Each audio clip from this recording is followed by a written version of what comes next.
कुठल्या तरी एखाद्या लेखकाने चांदीने भरून ठेवलेला वाडगा म्हणायचा, हा इल्ला हे मला आवडतं. तुला माहितीये का एक गेम होता टांग माऱ्या विंचू.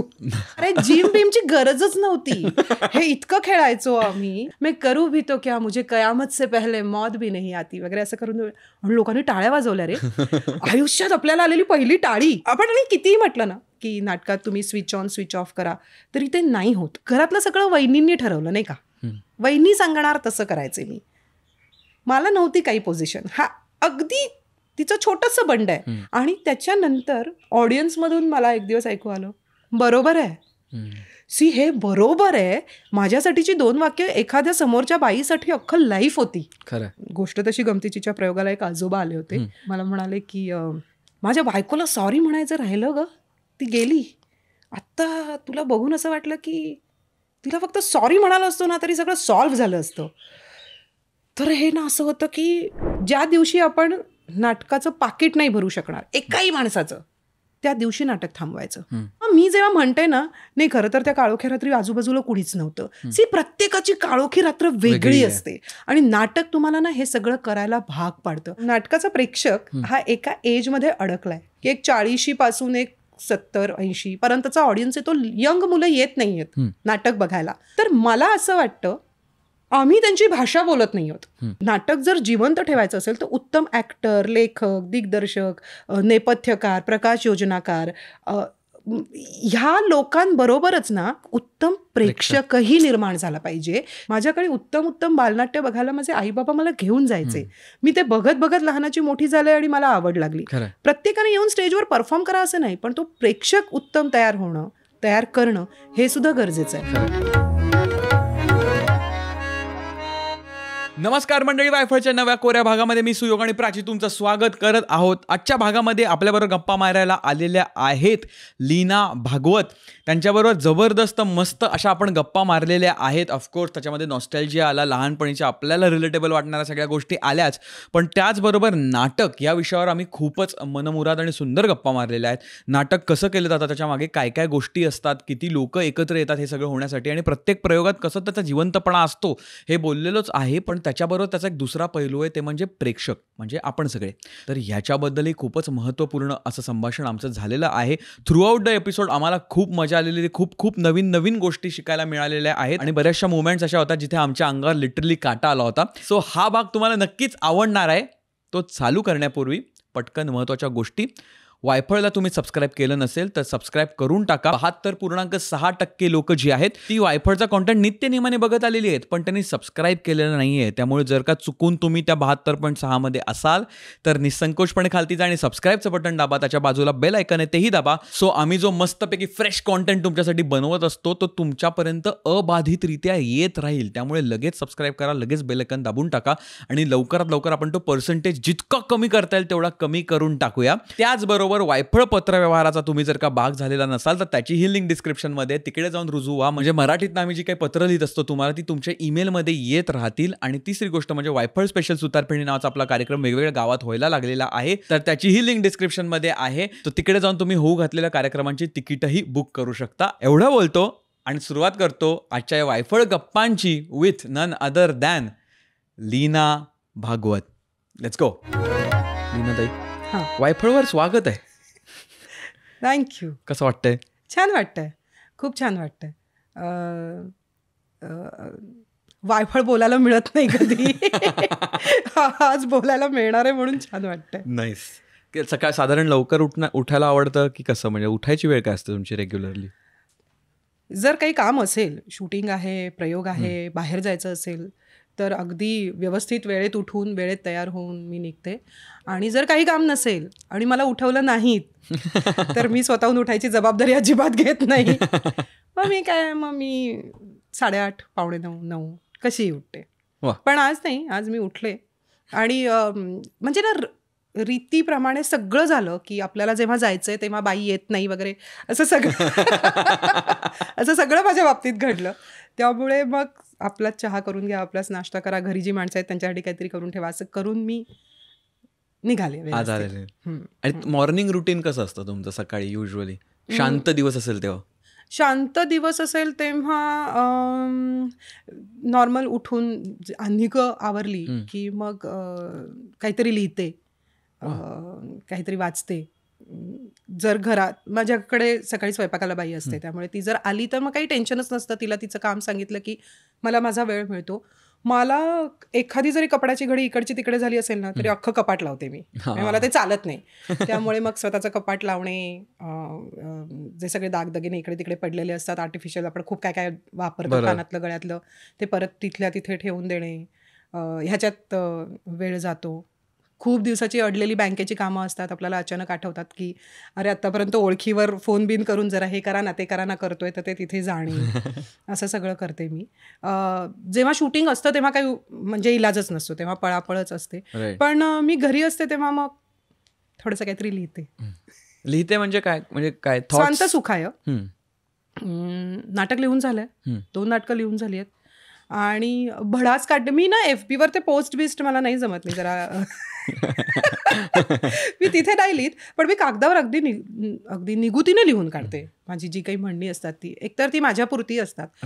एखादी गोष्ट समोर ठेवली की मग ती चव्हाट्यावर आली की त्याला येणाऱ्या कमेंट्स आणि ट्रोलिंगनी काय जे काय सध्याचं जे चालू आहे ते तुम्हाला स्वीकारायला हवं. बरोबर. पण माझं म्हणणं आहे ते माझ्यापुरतं असेल तर मग मी ते लिहून ठेवते आणि मला आवडतं लिहून काढायला. मी डायरीवालं नाही लिहित, पण माझी जी म्हणणी असतात ना किंवा एखादी खूप छान गोष्ट आठवली, जाणवली तर ते मी लिहून काढते. किंवा मला ना एखादा जाता येता एखाद्या माणसाचा स्वभावातलं काही जाणवलं, काही वेगळे पण दिसलं तर ना मी ते लिहून काढते. कारण तुला गंमत माहितीये का, एखादं ना कॅरेक्टर कधीतरी येतं आपल्यासमोर आणि ते तेव्हा कुठेतरी लिहून ठेवलेलं बघितलेलं ना ते ह्या पात्रामध्ये जाणवतं. राईट. आणि आपण ते करू शकतो.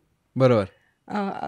आणि ते कॅरेक्टर फुलवण्यासाठी ते आधीची लिहून काढलेली पानं कधी कधी खूप जास्त उपयोगी पडतात. त्यामुळे मला आवडतं असं सगळं करून ठेवायला, निरीक्षण लिहून ठेवायचं. हा आणि ते वापरायला. कमाल. मस्तच आहे हे. कारण ते जसं म्हटलं की पूर्वीचं उघडून बघितलं त्याच्यात काय काय मस्त मस्त मिळत राहतं. अरे कधी कधी तर ना की हे काय, हे का मला आवडलं असाही प्रश्न पडतो. म्हणजे जेव्हा आपण 100 गोष्टी लिहून ठेवलेल्या असतात ना तेव्हा कुठल्या तरी 10च आपल्याला हे वाटतात. म्हणजे आता अगदी सांगायचं तर लहानपणी आपण वाचलेली पुस्तकं, अत्यंत आवडलेलं पुस्तक किंवा काही लिहून ठेवलेल्या ओळी, आता मला असं वाटतं की हे मला आवडलं होतं, पण ते वय असतं रे. त्या वयातलं असतं ते. लाईफ टाईम तुम्हाला अमृता प्रीतम आणि ह्या आवडतातच, पण तेव्हा कधीतरी असं कुठल्या तरी एखाद्या लेखकाने चांदीने भरून ठेवलेला वाडगा हा हे मला आवडलं. आता असं वाटतं की हे मला का आवडलं होतं. असं काही वाडगा बिडगा नसतो.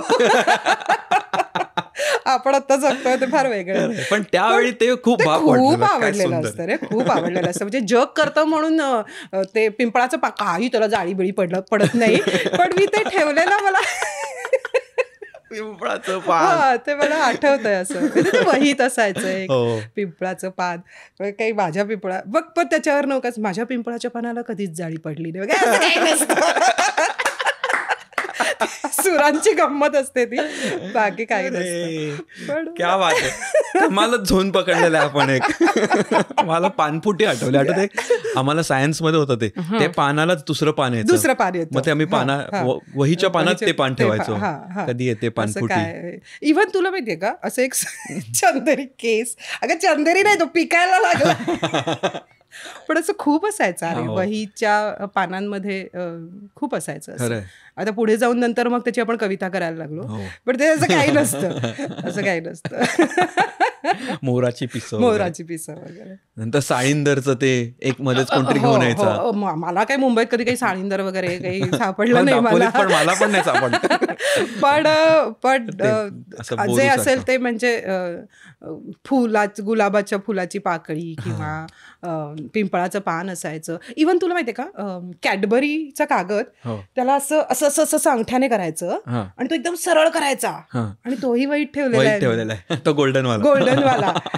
का माहित नाही मला, पण ते असं सरळ करायचा न फाटता, तसा वहीत ठेवायचा. काय काय आपण वहीच्या गणित सोडून सगळं असायचं माझ्या वहीत. गणित नसायचं. कोणत्या शाळेत जायचं? मी विद्या विकास सभा म्हणून एक शाळा होती, घराच्या जवळ होती. कुठे? बोरिवलीत. बोरिवलीत घराच्या जवळ होती ती.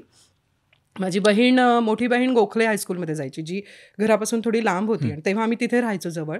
पण मी काहीतरी 6 का 10 महिन्याची होते तेव्हा आम्ही राहायला आलो, आणि मग घराच्या जवळ जी शाळा होती तिथे आईने मला घातलं. मला खूप असं वाटायचं की मला ताईच्या शाळेत जायचंय, कारण ताई घरापासून तिथपर्यंत चालत जाते, किंवा तेव्हा टांगा होता, म्हणजे ताईला टांग्यातून सोडायला एक माणूस घ्यायला आणि सोडायला यायचे.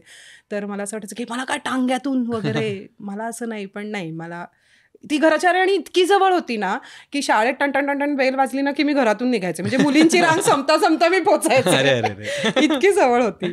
पण मी घराच्या जवळच होती शाळा माझी. छान होती शाळा, छोटीशी शाळा, अजून आहे. मराठी माध्यम. मराठी माध्यम. काय ते, केस वाढवून देवानंद होण्यापेक्षा ज्ञान वाढवून विवेकानंद व्हा वगैरे असं सुविचार. सुंदर अक्षर हाच खरा दागिना वगैरे असं. वर्गात अशा काही ड्युटीज होत्या का तुम्हाला? म्हणजे आमच्या इकडे कसं एक पट लिहिणारा मुलगा होता किंवा मुलगी असायची, तिचं अक्षर चांगलं, ती सुविचार लिहिणार. म्हणजे रोलिंग मध्ये मी बऱ्याचदा मॉनिटर झालेले आहे, पण ते असं दिली आहे जबाबदारी तर आपण ती पार पाडूया अशा ह्याच्यात मी असायचे. निबंध स्पर्धेमध्ये असायचे आणि वक्तृत्व स्पर्धेमध्ये, म्हणजे तेव्हापासूनच. तेव्हा माहित नव्हतं की हे सगळे कलागुण नंतर पुढे आपल्याला आयुष्यात उपयोगी पडणार आहेत. पण मला आठवत नाहीत कधी की मी अशी सरळ उभी राहून कविता म्हटली आहे. मला असं ते हात वारे करून कविता म्हणायला इतकी आवडायची. त्यामुळे बाई मला नेहमी सांगायच्या की लीना तू कविता म्हण, मग मी कविता म्हणणार. एक तुतारी नाही, म्हणजे मला आठवतंय एक चांदोबाला आईने मारली थप्पड अशी त्या कवितेत ओळ होती. अरे मी स्वतःला इतक्या जोरात मारून घेतलं होतं. बरं, वर्गात मारून घेतलं तेव्हा काहीच नाही, मी रडले घरी येऊन. तर आई म्हणाली काय झालं? तर म्हटलं मारलं. आई म्हणते कोणी मारलं तुला? म्हटलं मीच मला मारलं, पण ते तेव्हा इतक्या जोरात मारलं होतं. कदाचित तो माझा पहिला धडा होता की अभिनय हा नेहमी आभासी असतो, तो खरा करायचा नसतो. तेव्हा कुठेतरी ज्युनियर सिनियर मध्येच मला, पहिलीमध्येच मला कळलं असं नसतं. सो कविता मला म्हणायला आवडायच्या. बाई मला म्हणायला द्यायच्या कविता. पाढे बिडत तोंड पाठ, म्हणजे 30 पर्यंत पाढे, 7चा 13चा पण सगळे 29चा पण 29. अरे बापरे, हमखास चुकतो तो पाढा. पण पाढे पाठ, कारण टिपिकल भागवत फॅमिलीमध्ये, मध्यमवर्गीय सुशिक्षित सुसंस्कृत भागवत फॅमिलीमध्ये, म्हणजे सकाळी उठलं कराग्रे वसते लक्ष्मी करमते सरस्वती पासून ते रात्री संध्याकाळी शुभंकरोती, रामरक्षा, अथर्व शीर्ष, मारुती स्तोत्र, नक्षत्र, इंग्रजी महिने 12, मराठी महिने 12, आठवड्याचे वार 7, असं ते करत. घरात कोण कोण होतं लहानपणी शाळेत असताना? मी, आई, बाबा आणि माझी मोठी बहीण. ओके, आणि 4 जण. आई बाबा आणि काय काय करायचं ते? बाबा माझे नोगीसल्स कॉर्पोरेशन, मंकी ब्रँड, मला आता माहित नाही तुला माहिती की नाही, मंकी ब्रँड एक काळी टूथ पावडर यायची, एक माकडाचं चित्र असायचं त्याच्यावर, असा ढोल वाजवतोय असं. तर बाबा तिथे होते कामाला, आई हाऊसवाईफ. ओके. आणि म्हणजे आईचं खरं तर मंकी ब्रँड. कमेंट मध्ये असणार आहेत लोक ज्यांना माहिती आहे, सांगा. आणि म्हणजे बऱ्यापैकी फेमस होती ती पावडर, टूथ पावडर काळी ती यायची. आणि तिथे बाबा कामाला होते आणि आई घरीच असायची. मी आणि माझी मोठी बहीण, आमच्याकडे थोडी विभागणी खरं तर अर्धी व्हायला हवी, पण सगळी बौद्धिक जबाबदारी माझ्या बहिणीने घेऊन टाकली होती. त्यामुळे उन्हाळक्या करणं, खोड्या काढणं, घरी तक्रारी आणणं, ही सगळी जबाबदारी माझ्याकडे होती. आत्ता जे मला बघतील ना त्यांना असं अजिबात वाटणार नाही की ओ बापरे हिचं लहानपण असं होतं, पण खूप रात्य होते यार, खूप म्हणजे खूप. आता मी काय म्हणजे माहित नाही, पण खूप अशी टोन डाऊन झाले काळाने आपल्याला. म्हणजे पतंगामुळे मांजाने बोट कापणे, गोट्या खेळणे, त्यानंतर ते माहितीये तो असं ते टायर असतो, टायर सळी घालून तो धावत घेऊन जातात, ते सगळे उद्योग केलेले. आता ते करू शकत नाही ते मुंबईच्या रस्त्यांवर. नाही. तेव्हा ग्राउंड होतं, म्हणजे मी जिथे गोविंदनगरला राहायचे तिथे मोठे छान ग्राउंड होतं, तिथे मी ते केलंय.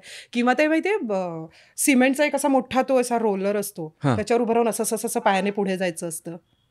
तो आय थिंक ग्राउंड प्लेन करायचा तो असतो ना, फ्लॅट करायचा, बरोबर त्याच्यावर असं बॅलन्स करत जायचं वगैरे असे सगळे उद्योग केले आहेत. आणि ते हिरव्या पानांच्या चटण्या बिटण्या त्याही केल्या. पण घरचा वैद्य खेळूया. हा फुलं कुटायची, पानं कुटायची, त्याचाच स्वयंपाक असायचा. तर हेही उद्योग केले. ह्याच्यात मला काय सुंदर वाटतं माहिती आहे, आय थिंक आपली जनरेशन वेगळी आहे, पण तुमच्या जनरेशनचं लहानपण आणि आमच्या जनरेशनचं दापोलीतलं लहानपण म्हणजे गावातलं लहानपण हे सिमिलर आहे. कारण आय डोंट थिंक सो आमच्या वयाची मुलं जी शहरात लहान होते त्यांनी हे केलंय. हो पण तुम्ही लोकांनी केलंय. पण आत्ताच्या मुलांना ना ते डोंगराला आग लागली पळापळा किंवा हे खेळच नाही माहिती. साखळी, सोनसाखळी हे गेमच नाही माहिती. खाम खांबोळी, त्यानंतर ते विष का अमृत. मला असं वाटतं की हे तुम्हाला कसं माहित नाही. लगोरी वगैरे तरी अलीकडे आहेत, पण आम्ही त्याच्या आधीच्या हे ना, त्यानंतर एक तुला माहितीये का एक गेम होता टांगमाऱ्या विंचू. आय थिंक मला माहितीये. म्हणजे खाली बसायचं आणि सगळे पळणार आणि आपण असं पायाने आउट करायचं बसून. आय थिंक गरज, अरे जिम बिमची गरजच नव्हती. हे इतकं खेळायचो आम्ही की लहानपणी उन्हाळ्याच्या सुट्ट्या वगैरे अशाच जायच्या, अशा काळवंडलेलं सगळं. कारण त्या मे महिन्याच्या सुट्ट्यांमध्ये खेळायचं आणि असे काळवंडलेलं असं. आणि मग नंतर आठवायचं, अरे बापरे आपल्याला शुद्ध लेखन लिहायला सांगितलं. मग ते शेवटच्या 5 दिवसात आधीच्या तारखा घालून 10 ओळींचं शुद्ध लेखन झालं. माझ्या बाबतीत गेम झाला होता. दिवाळीच्या सुट्टीत फुलं, फळं आणि सगळ्याची नावं लिहायची होती, 5-5. आणि मला वाटलं अरे एवढूसच का देतील आपल्याला गृहपाठ. मी रोज लिहिली आणि मग बाईने सांगितली नाही, एकदाच लिहायची होती. म्हटलं बाई मी 18 दिवस रोज लिहिली आहेत. 100 पानी ओळी घातली मी खास. फुलस्केपवर झालंच तर हे. अरे पण तू जास्त लिहिलीस, मी दिलेलं पण नाही लिहिलंय कधी. स्ट्रेस आलेला मला शेवट. मी पण तेच केलं आदल्या तारखेचं. हा, सो ती वही पूर्ण करायची वगैरे हे सगळे. कितव्या बेंचवर बसतात पुढून? पहिल्या बेंचवर. हा, कारण माहितीये का, चित्रकलेच्या तासाला इतकं घाणेरडी चित्रकला आहे ना माझी. चित्रकलेच्या तासाला सर काढून दाखवायचे, बघ वही द्या, पहिली वही माझ्या वहीवर काढा. त्याच्यानंतर जेव्हा परीक्षेत सरांनी उघडलं, सर म्हणाले लीना अगं सगळी मीच काढलेली चित्र तुझी कुठे. पण बऱ्यापैकी पहिल्या बेंचवर असायचं. पहिल्या बेंचवर 2 जण होते की 3 जण होते बेंचवर? 3 मैत्रिणी आहेत का टच मध्ये अजून? रियुनियनला वगैरे भेटले? हा, कधी कधी. मी थोडी आता माणूस घणी झाली आहे, त्यामुळे मी त्या ग्रुपमध्ये नाहीये. कारण म्हणजे खरंच सगळ्यांना खूप बोलायचं असतं, सगळे मेसेजेस करत असतात, आपण काहीतरी कामात असतो. त्यामुळे नाही, हे कारण नाहीये, मी माणूस घाणी आहे. कोणाला सांगतोय आपण? हेच कारण आहे. मी आता खूप म्हणजे अशी जरा मला अशी पटापटा मिक्स नाही होत, की आम्ही नाही जात अशी सगळीकडे. पण आधी होते कॉलेज, शाळेत वगैरे तर फुल ऑन. कॉलेजमध्ये एकच मैत्रीण होती. ओके. ड्रामा क्लब होता. ते कॉलेजला होता? गोखले कॉलेज, बोरिवलीतच. ते सुद्धा पार्ला कॉलेजला ऍडमिशन मिळत होती. पण आईने मला पाठवलं नाही, कारण रोज ट्रेनने जाणार, बरोबर, तू भांडणार, तू वाद घालणार, काहीतरी गोंधळ घरी घेऊन येणार, त्यापेक्षा बोरिवलीत आहे तिथे जा. घंटा अजून ऐकू आली पाहिजे. सो मी कॉलेजमध्ये, पण कॉलेजमधली जी मैत्रीण होती गुजराती होती, ती पिंकी, म्हणजे प्रेरणा तिचं नाव, ती अजून टचमध्ये आहे. अहमदाबादला असते ती आता, पण आम्ही बोलतो अजून. आणि ड्रामा क्लब मधले काही जण आहेत, त्यातला एक अजूनही सचिन पाटणकर, माझा ज्युनियर होता मला 1 वर्ष, पण तो टचमध्ये आहे, त्याच्याशी बोलते. गणेश पंडित होता माझ्या कॉलेजला. गणेश माझ्यापेक्षा 1 वर्ष मला सिनियर, पण तो कॉन्टॅक्टमध्ये आहे. सो कॉलेजमधली काही काही मंडळी आहेत अजून, शाळेतली फार नाही आहेत. राईट. पण मग हे कधी वाटलं की नाटक वगैरे हे करावं किंवा ह्याच्यात इंटरेस्ट आहे? हे डेव्हलप कोणत्या फेजमध्ये झालं आणि कशामुळे झालं?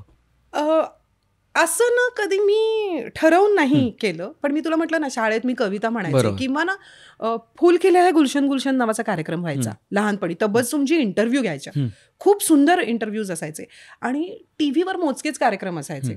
तर हा कार्यक्रम ना आमच्या घरी बघितला जायचाच. तर मी ना बघायचे आणि मला ना तबस्सुमची इतक्या आवडायच्या. त्याच्या पद्धतीने प्रश्न विचारायच्या, ज्या तयार होऊन यायच्या. असं ना एक काहीतरी केसांचं इथे बांधायच्या आणि इथे अशी 2 फुलं असायची त्यांच्या, मला अजून आठवत आहेत त्या. तर ना मला असं वाटायचं की मी तबस्सुम आहे. आणि ना मग मी घरात खूप इंटरव्ह्यू, काहीतरी नॉनसेन्स प्रश्न विचारायचे. आणि आईचं असं व्हायचं ही इकडे तिकडे न पळता बसलीये ना एका जाग्यावर, मग चल आपण खेळूया, हा चल तू प्रश्न विचार, मी देते उत्तर. मग आई काहीतरी काम करत करत, आणि मग आई नसेल किंवा आईला काही वेळ नसेल तर आरशासमोर उभं राहून मीच स्वतःला विचारायचे प्रश्न, म्हणजे मीच तबस्सुम आणि मीच उत्तरं देणार. तर ना हे लहानपणापासून कुठेतरी आवडायचं मला. शाळेत नॉर्मल गॅदरिंग वगैरे, पण कॉलेजला गेले आणि कॉलेजला, गोखले कॉलेजला ड्रामा क्लब होता आणि ड्रामा क्लबची नोटीस लावली होती एकदा. तर मी म्हटलं की हे इंटरेस्टिंग आहे, हे जरा काहीतरी जाऊन बघूया तर खरं. म्हणून मी गेले तिकडे. मी म्हटलं की चला आता इथे आपण जाऊया. 11वीत होते मी. तर एक असं असतं ना, कॉलेजची एक ठरलेली हिरोईन असते 3-4 वर्षाची, जी आपल्याला सिनियर असते, सो मेन रोल तीच करते. आणि मला असं झालं पहिल्याच नाटकात, पहिल्याच वाचनाला, म्हटलं हे काय, मला मेन रोल नाही, हे काय, मला आय डोंट एक्सेप्ट. म्हटलं हे काय छोटूसा काहीतरी रोल दिलाय मला, कारण ती कॉलेजची एक ठरलेली हिरोईन होती. तर म्हटलं हे काय मजा नाही ह्याच्यात. हिंदी ड्रामा क्लबची नोटीस होती. मी हिंदी ड्रामा क्लबमध्ये गेले आणि ज्या दिवशी हिंदी ड्रामा क्लबमध्ये ऑडिशन्स होत्या ना, त्या दिवशी यार माझी दाढ काढली होती. तर मला इतकं दुःखत होतं, पण मला ती ऑडिशन मिस नव्हती करायची, म्हणून मी गेले कॉलेजला.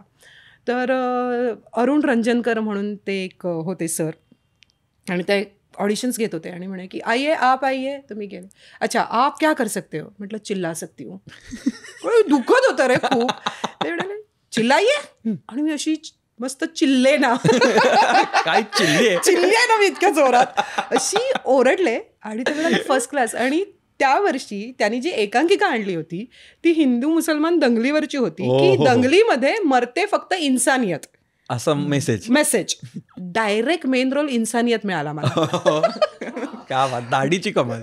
दाढीची कमाल होती ती माझ्या. आणि त्या वर्षीची सगळी बक्षिसं मिळाली इंडिव्हिज्युअल. जिथे जिथे त्या स्पर्धा झाल्या तिथे तिथे सगळीकडे बक्षिसं मिळाली. नोटीस बोर्डवर नाव लागलं आणि मराठी ड्रामा क्लबवाल्यांना कळलं, अरे ही मराठी मुलगी आहे जिने हिंदीत बक्षिसं मिळवली, मग ही कोण आहे, मग तुम्ही आणा तिला. आणि लगेच पुढच्या वर्षी केदार शिंदेने बॉम्बे मेरी जान केलं आमच्या कॉलेजमध्ये. तिथे मग मेन रोल मिळाला. आणि मग असं पदार्पण केलं. म्हणजे सुरूच झाली ते ना. बॉम्बे मेरी जान बघायला स्पर्धांना खूप दिग्दर्शक येतात व्यावसायिक रंगभूमीवरचे. तर विजय केंकरे होते, मंगेश होते कदम. आणि मग ते करत असतानाच कॉलेजमध्ये ते हे नाटक केलं आणि लगेच हाच खेळ उद्या पुन्हाला प्रायोगिक नाटकासाठीच बोलावलं त्यांनी मला. तर म्हटलं अरे हे छान आहे, हे मला आवडतंय. आणि मग मी करायला लागले. पण ऑफकोर्स कॉलेज सांभाळून किंवा अभ्यास सांभाळून मग मी लगेच व्यावसायिककडे गेले नाही. जरी नाटकं आली तरी मी म्हटलं की नाही, मला आधी पहिलं शिक्षण पूर्ण करू दे. पण एकांकिका स्पर्धा वगैरे करत होते मी. आणि तेव्हा खूप छान होते. INT, उन्मेष, मृगजळ ह्या स्पर्धा खूप होत्या तेव्हा, सवाई. तर त्या मी करत होते. कल्चर स्ट्रॉंग होतं. फक्त नंतर मग मला हिंदी नाही केलं मी कधी, पण मराठी. इन्सानियत. क्या करू मुझे कयामत से पहले मौत भी नहीं आती, असं माझं वाक्य होतं.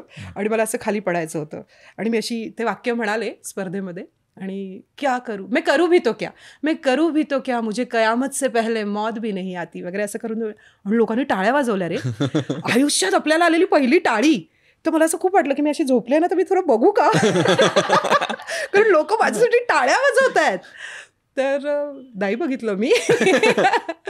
पण मला असं खूप छान वाटलं होतं की अरे हे असं असतं सगळं. आणि मग तिथून करायला लागले काम. मस्त. मग घरी तबस्सुम प्रमाणे प्रश्न विचारणारी ती, ते आता नाटकं वगैरे करायला सुरुवात केलेली आहेत आणि ऑफकोर्स अभ्यास पण चालू आहे. मग आई बाबांचं तेव्हा कसं होतं डायनामिक?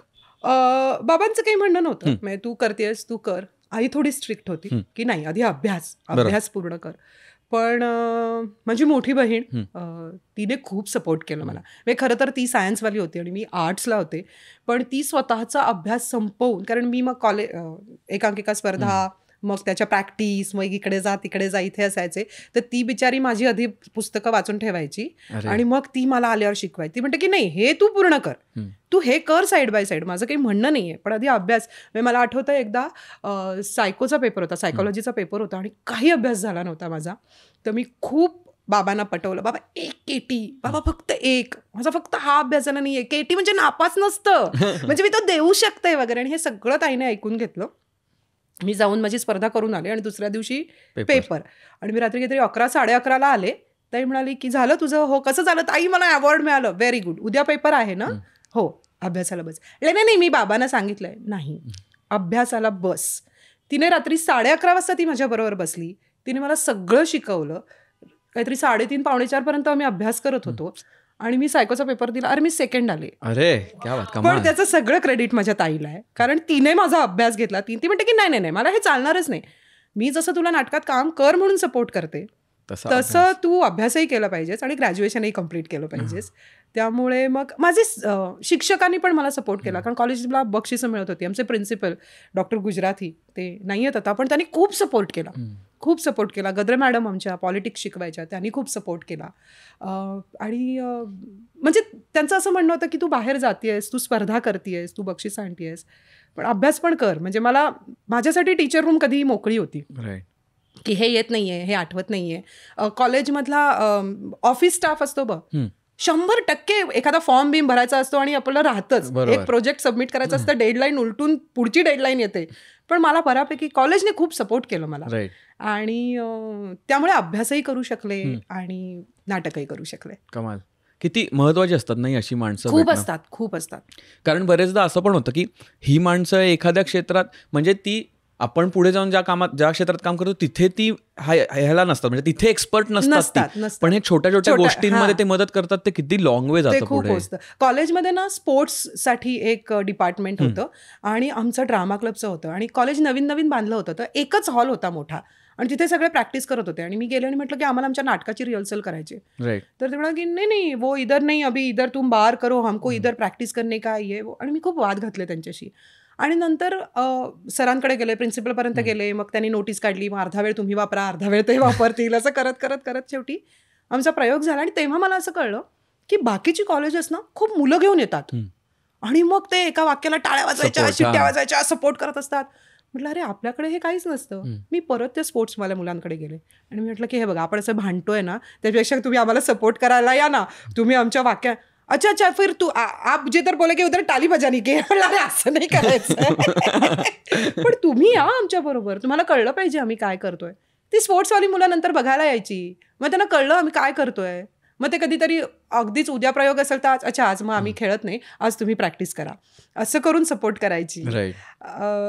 त्यामुळे कॉलेजने खूप मदत केली, खूप जास्त मदत केली. कॉलेजमधल्या मुलांनी, आता तर बिचारी कुठे आहेत, काय आहेत, कॉन्टॅक्टमध्ये पण नाही आहेत, किंवा आता मी अशी त्यांची नावही मला माहीत नाही आहेत, पण अशी मदत खूप झाली.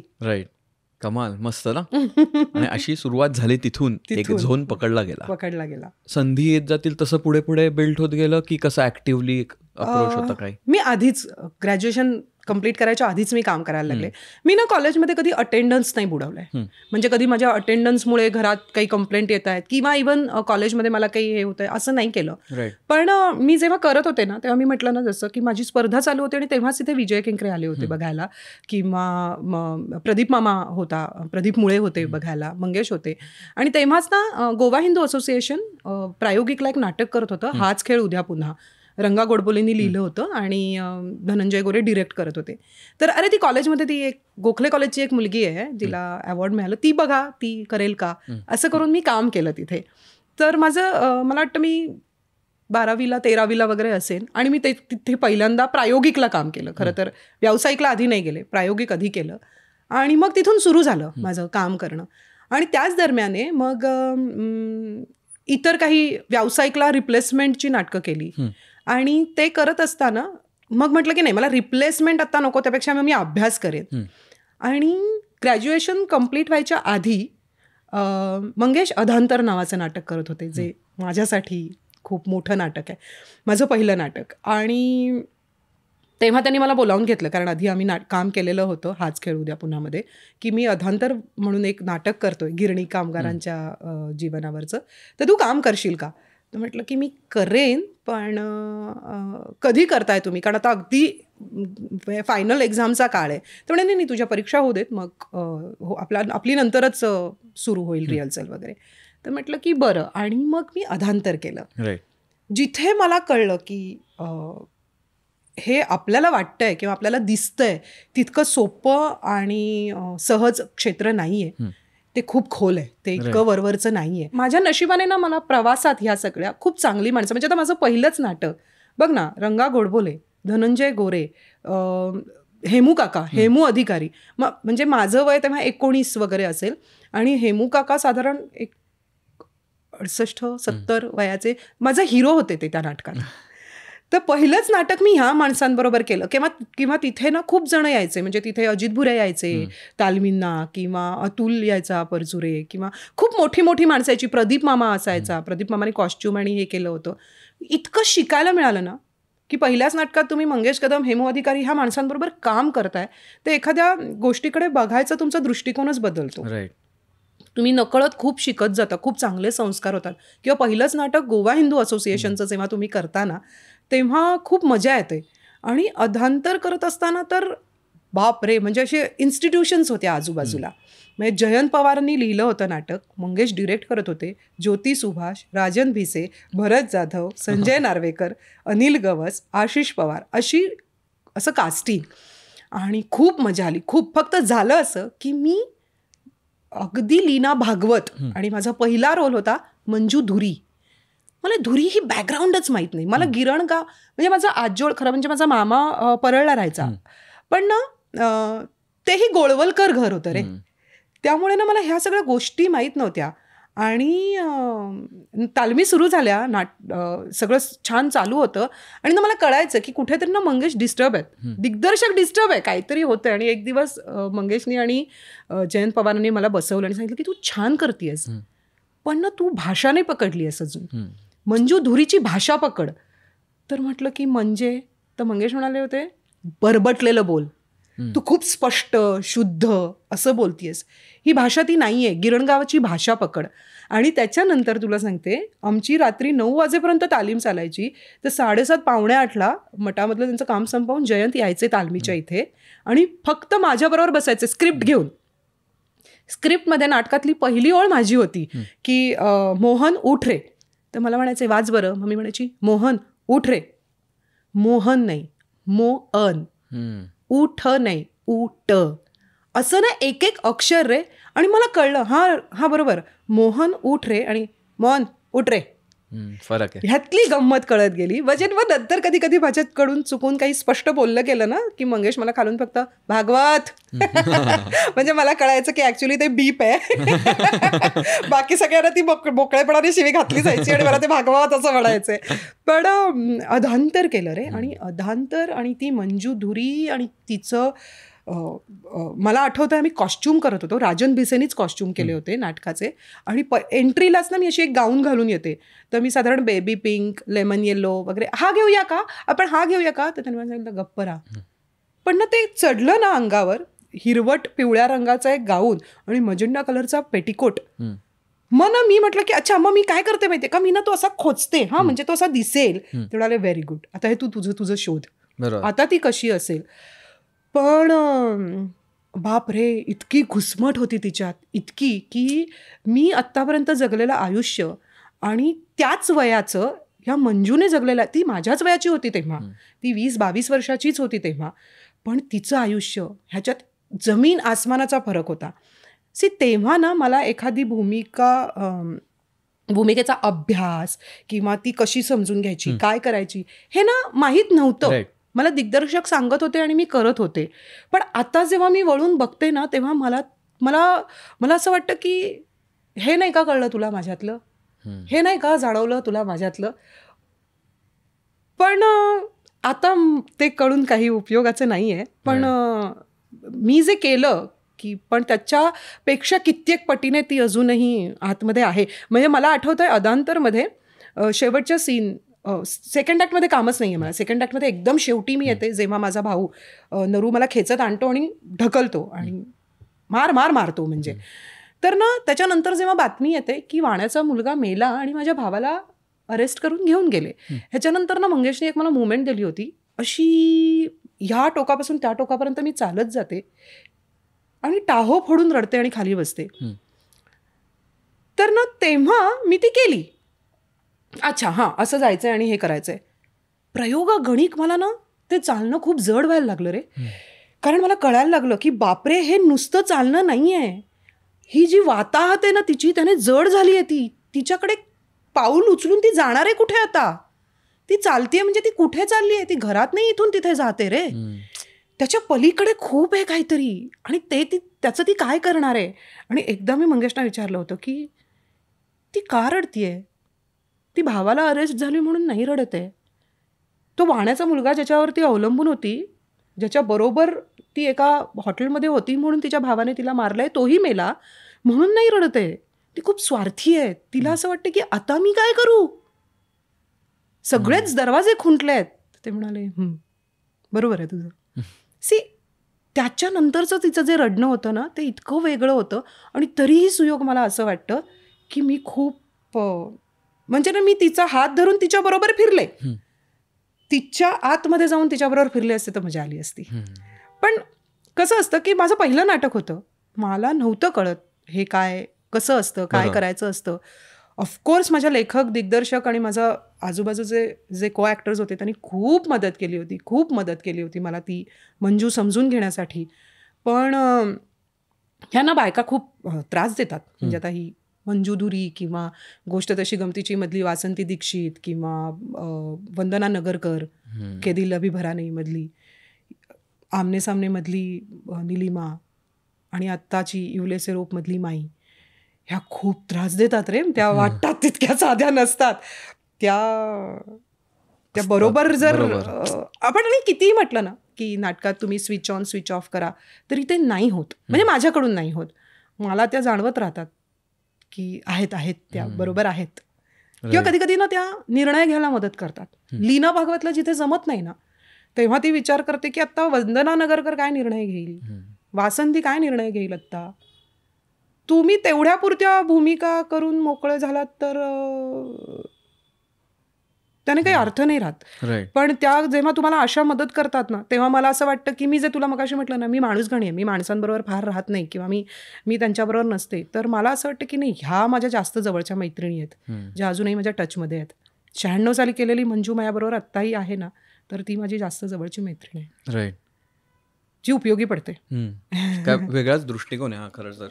पण तो कारण काइंड ऑफ ती भूमिका एवढ्या वेळ जगल्यानंतर त्याचं आपल्याकडे राहतच त्याचं पूर्ण खूप खूप राहतं. आणि ना कधी कधी मी तुला सांगू, माझ्या बाबतीत असं होतं, तालीम होते, प्रयोगही होतो, पण ना कधी कधी ते पात्र ना प्रेक्षकांच्या रिॲक्शन मधून कळतं. मी काहीतरी वेगळ्या अनुषंगाने म्हणते पण जर प्रेक्षक हसले ना तर मला कळतं, अच्छा तुम्ही हे असं घेताय का, ओ अच्छा म्हणजे हिला हे असं सांगायचंय, मी चुकीचं सांगतेय. राईट. ही सुद्धा कधी कधी दाद मिळते ना एखादी गोष्टीतून. किंवा कधी कधी आपण काहीतरी छान बोलून जातो आणि असं असतं की आई ग, तर आपल्याला वाटतं की हा कळलं ह्यांना, हे चुकचुकले, ह्यांना कळलं हिला काय म्हणायचंय. म्हणजे आत्ता आमने सामनेमध्ये एका सीनमध्ये लोक मी अशी बोलत असते, लाईट असा कॉन्सन्ट्रेट होतो, मी खूप बोलते आणि मग म्हणते झालं माझं बोलून, आता तुम्ही बोला. आणि मंगेश फक्त घोरतात. तर तिथे लोक खूप जोरात असतात. मी त्यांना हसूही देते आणि नंतर मी रडते की अरे मी इतकी बोलते आहे आणि हा झोपलाय. आणि त्याच्यानंतर जे लोकांना लागतं ना, अरे आम्ही हसलो, बरोबर, ही खरं तर खूप वेगळं काहीतरी सांगत होती आणि आम्ही हसलो. आता इथे ना ॲक्टर म्हणून तुम्हाला फक्त लेखक दिग्दर्शकाने हे जे सांगितलंय ना, त्याने हे जे वापरलंय ते लोकांपर्यंत पोचवायचं असतं. तर ह्याच्यात मला असं नाही म्हणायचं की मी बघा किती चांगली अभिनेत्री आहे. मला फक्त दिग्दर्शकाने सांगितलंय की तू इथे लीना ते त्यांना हसू दे, इथे लाफ्टर येणार, त्याच्यानंतर तो कसा दाबायचा ते तू बघ. राईट. मग मी सरळ शांतपणे चालत जाते, मी लाईट घालवते आणि एक सोर्स लाईट जो खिडकीतून आहे तिथे मी फक्त हुंदका देते ना, तिथे लोकांना कळतं की अरे आपणही हसलो, पण ही काहीतरी वेगळं सांगत होती. आणि ते करताना आय थिंक इथे मला 2 मुद्दे म्हणजे हायलाईट करा असं वाटतात. एक तर ते हे जिवंत माध्यम का महत्वाचं आहे, कारण की कॉमेंट सेक्शन स्टॅटिक कॉमेंट आहे. कुठल्या गोष्टीवर कोणी कमेंट केलेत नाही, स्कोपच नाही. जरी तिथे टाइम स्टॅम्प टाकला तरी ती फील नाही आहे त्याच्यात. नाटकाला आपण जसं म्हणालात की परफॉर्म करताना समोरनं येतंय, काय होतंय त्याच्यावर ते घडत जातं. तर ते आहे. आणि दुसरं एक ह्याच धर्तीवर अजून एक जाणवलं ते म्हणजे प्रेक्षक पण एक काइंड ऑफ कास्टच आहे त्या नाटकाची. कारण त्यांची पण एक पोझिशन आहे त्याच्यात. जो क्रिएटर म्हणजे जे बनवतात, जे आपले कलाकार आहेत ते पण पकडून बनवतात. जसं आत्ताचा तो घोरल्यानंतर हसण्याचा मुद्दा आहे, ते that is part of the narrative. म्हणजे मला आठवत आहे की के दिलचा प्रयोग होता आमचा आणि तिथे मी म्हणते की घरातलं सगळं वहिनींनी ठरवलं नाही का. वहिनी सांगणार तसं करायचे मी. मला नव्हती काही पोझिशन. हा अगदी तिचं छोटंसं बंड आहे, त्या 2 ओळीतच ती ते मांडते. तिला बाकी बरं ती वहिनी काही विलन नाही आहे तिच्यासाठी, पण ती हे म्हणते. आणि त्याच्यानंतर ऑडियन्समधून मला एक दिवस ऐकू आलं, बरोबर आहे. हे बरोबर आहे. माझ्यासाठीची 2 वाक्य एखाद्या समोरच्या बाईसाठी अख्खं लाईफ होती. खरं की कोणीतरी वहिनी होती, कोणीतरी एक घरात असं होतं की जिने नाही करू दिलं मला. तर हे जे बरोबर आहे येतं ना, तेव्हा असं वाटतं की काय रे हे नाटक, म्हणजे कसं असतं किंवा ऑडियन्स एकदा भेटतं ना आतमध्ये येऊन, ते एक एक गोष्टी सांगतात ना. आमच्या एका गोष्ट तशी गमतीचीच्या प्रयोगाला एक आजोबा आले होते आणि काय स्मार्ट आजोबा रे, असं टी शर्ट असं आणि एकदम छान असे फिट एकदम आणि कॅप बीप घातली होती आणि आले आणि मला म्हणाले की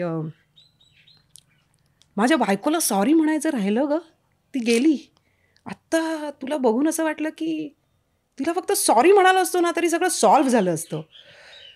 तर हे ना असं होतं की त्याच्यानंतर त्या आजोबाई रडत होते, मीही रडत होते आणि आम्ही कुणीच काही बोललो नाही. तर हे असं होतं की बापरे आता ह्याचं काय करायचं.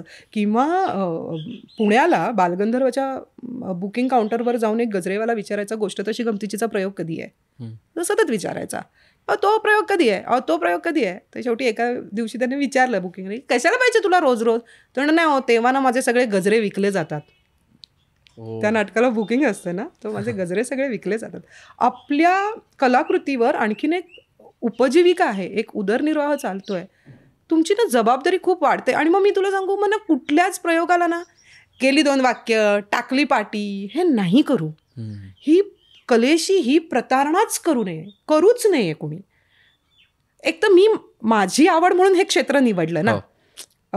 खूप कमी वेळेला आपला छंद आपली उपजीविकेचं साधन होतो. नाहीतर कुठेतरी बँकेत मला काहीतरी करावं लागलं असतं, कुठेतरी मी वेगळा जॉब केला असता. पण माझी आवड, माझं छंद हेच मला माझं करिअर आहे. तिथे तुम्ही नाही काही करायचं असं मला खूप वाटतं. राईट. किती सुंदर आहे, कमाल. आता आपण अनुभव आणि त्याच्याबद्दल बोलत होतो की जेव्हा प्रेक्षक येऊन आपल्याला भेटतात आणि काहीतरी सांगतात, जसं आपण आत्ता बिटवीन द टेक पण म्हणालो की आपल्यासाठी ते एक वाक्य होतं, पण कदाचित कोणासाठी ते अख्खं आयुष्य असतं. तर मला काय क्युरिओसिटी आहे, कारण की आता एवढे वर्ष तुम्ही नाटक, त्याचा अभिनयाचा अनुभव प्लस बांधायचा सुद्धा अनुभव आहे, लिहिण्याचा अनुभव आहे. तर हे जे प्रेक्षकांच्या ज्या रिॲक्शन्स आहेत किंवा प्रेक्षकांना काय फील झालं पाहिजे हा पण एक थॉट असतो पूर्ण वेळ बनवताना एखादी गोष्ट, की ते कसं का ते हळूहळू उलगडायला लागतं. कारण जेव्हा लाईव्ह ऑडियन्स आपल्यासमोर येतो नाट्यगृहात, ते काहीतरी घेऊन जाणार आहेत आणि त्यांच्यासाठी आपण हा प्रयोग करतोय. तर त्याचा बॅलन्स कसा असतो की आपल्याला काय सांगायचं आहे आणि ते समोरच्यांना कसं फील करवायचं आहे. काय भाषा आहे माझी, फील करवायचं. हां, मुळात ना एखादं स्क्रिप्ट लिहित असताना त्याचे खूप ड्राफ्ट होतात आणि त्याच्यातच ठरतं की आपल्याला नेमकं काय पोचवायचं आहे. सुरुवातीच्या काळात ह्यात मी फार इन्व्हॉल्व नव्हते. माझ्याकडे नाटक यायचं आणि मी नाटक करायचे. पण आता अलीकडे जेव्हा नाटक मंडळी किंवा खेळिया ह्या नावाने आमच्या जेव्हा संस्था आल्या आणि एक वेगळं निर्माती असं एक पद आलं, तर तेव्हा मात्र आता मी त्याच्यात इन्व्हॉल्व होते. मग त्याच्यात अनेकदा बोललं जातं की हे कसं लिहिलं गेलं आहे, ह्याचा सेकंड ड्राफ्ट कसा होईल, काय होईल.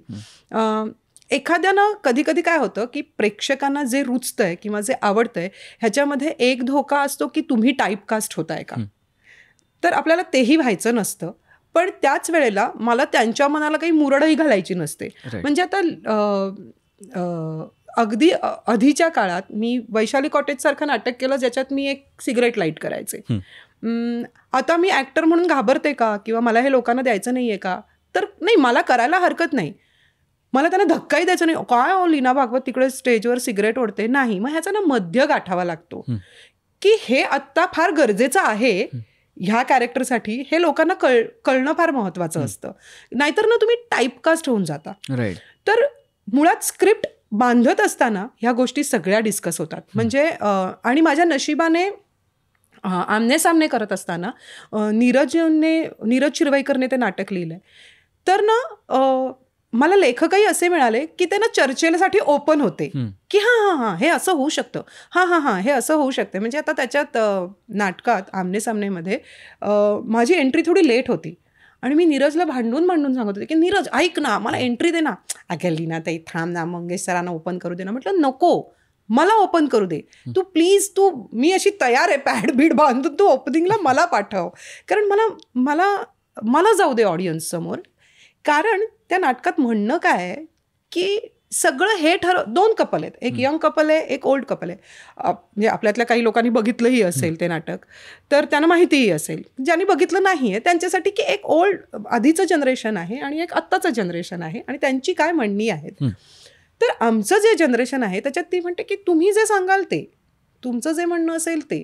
तर म्हटलं की हेच आपण पकडायचं की थांबा मी येऊन बोलायला सुरुवात करते, पण मी म्हणते की नाटकाला नाही सुरुवात झाली आहे, नाटक हे येऊन सुरू करतील. म्हणजे मला सगळं येतं आहे, पण ह्यांनी मला सांगून ठेवलं आहे की नाटकाची सुरुवात मी करणार.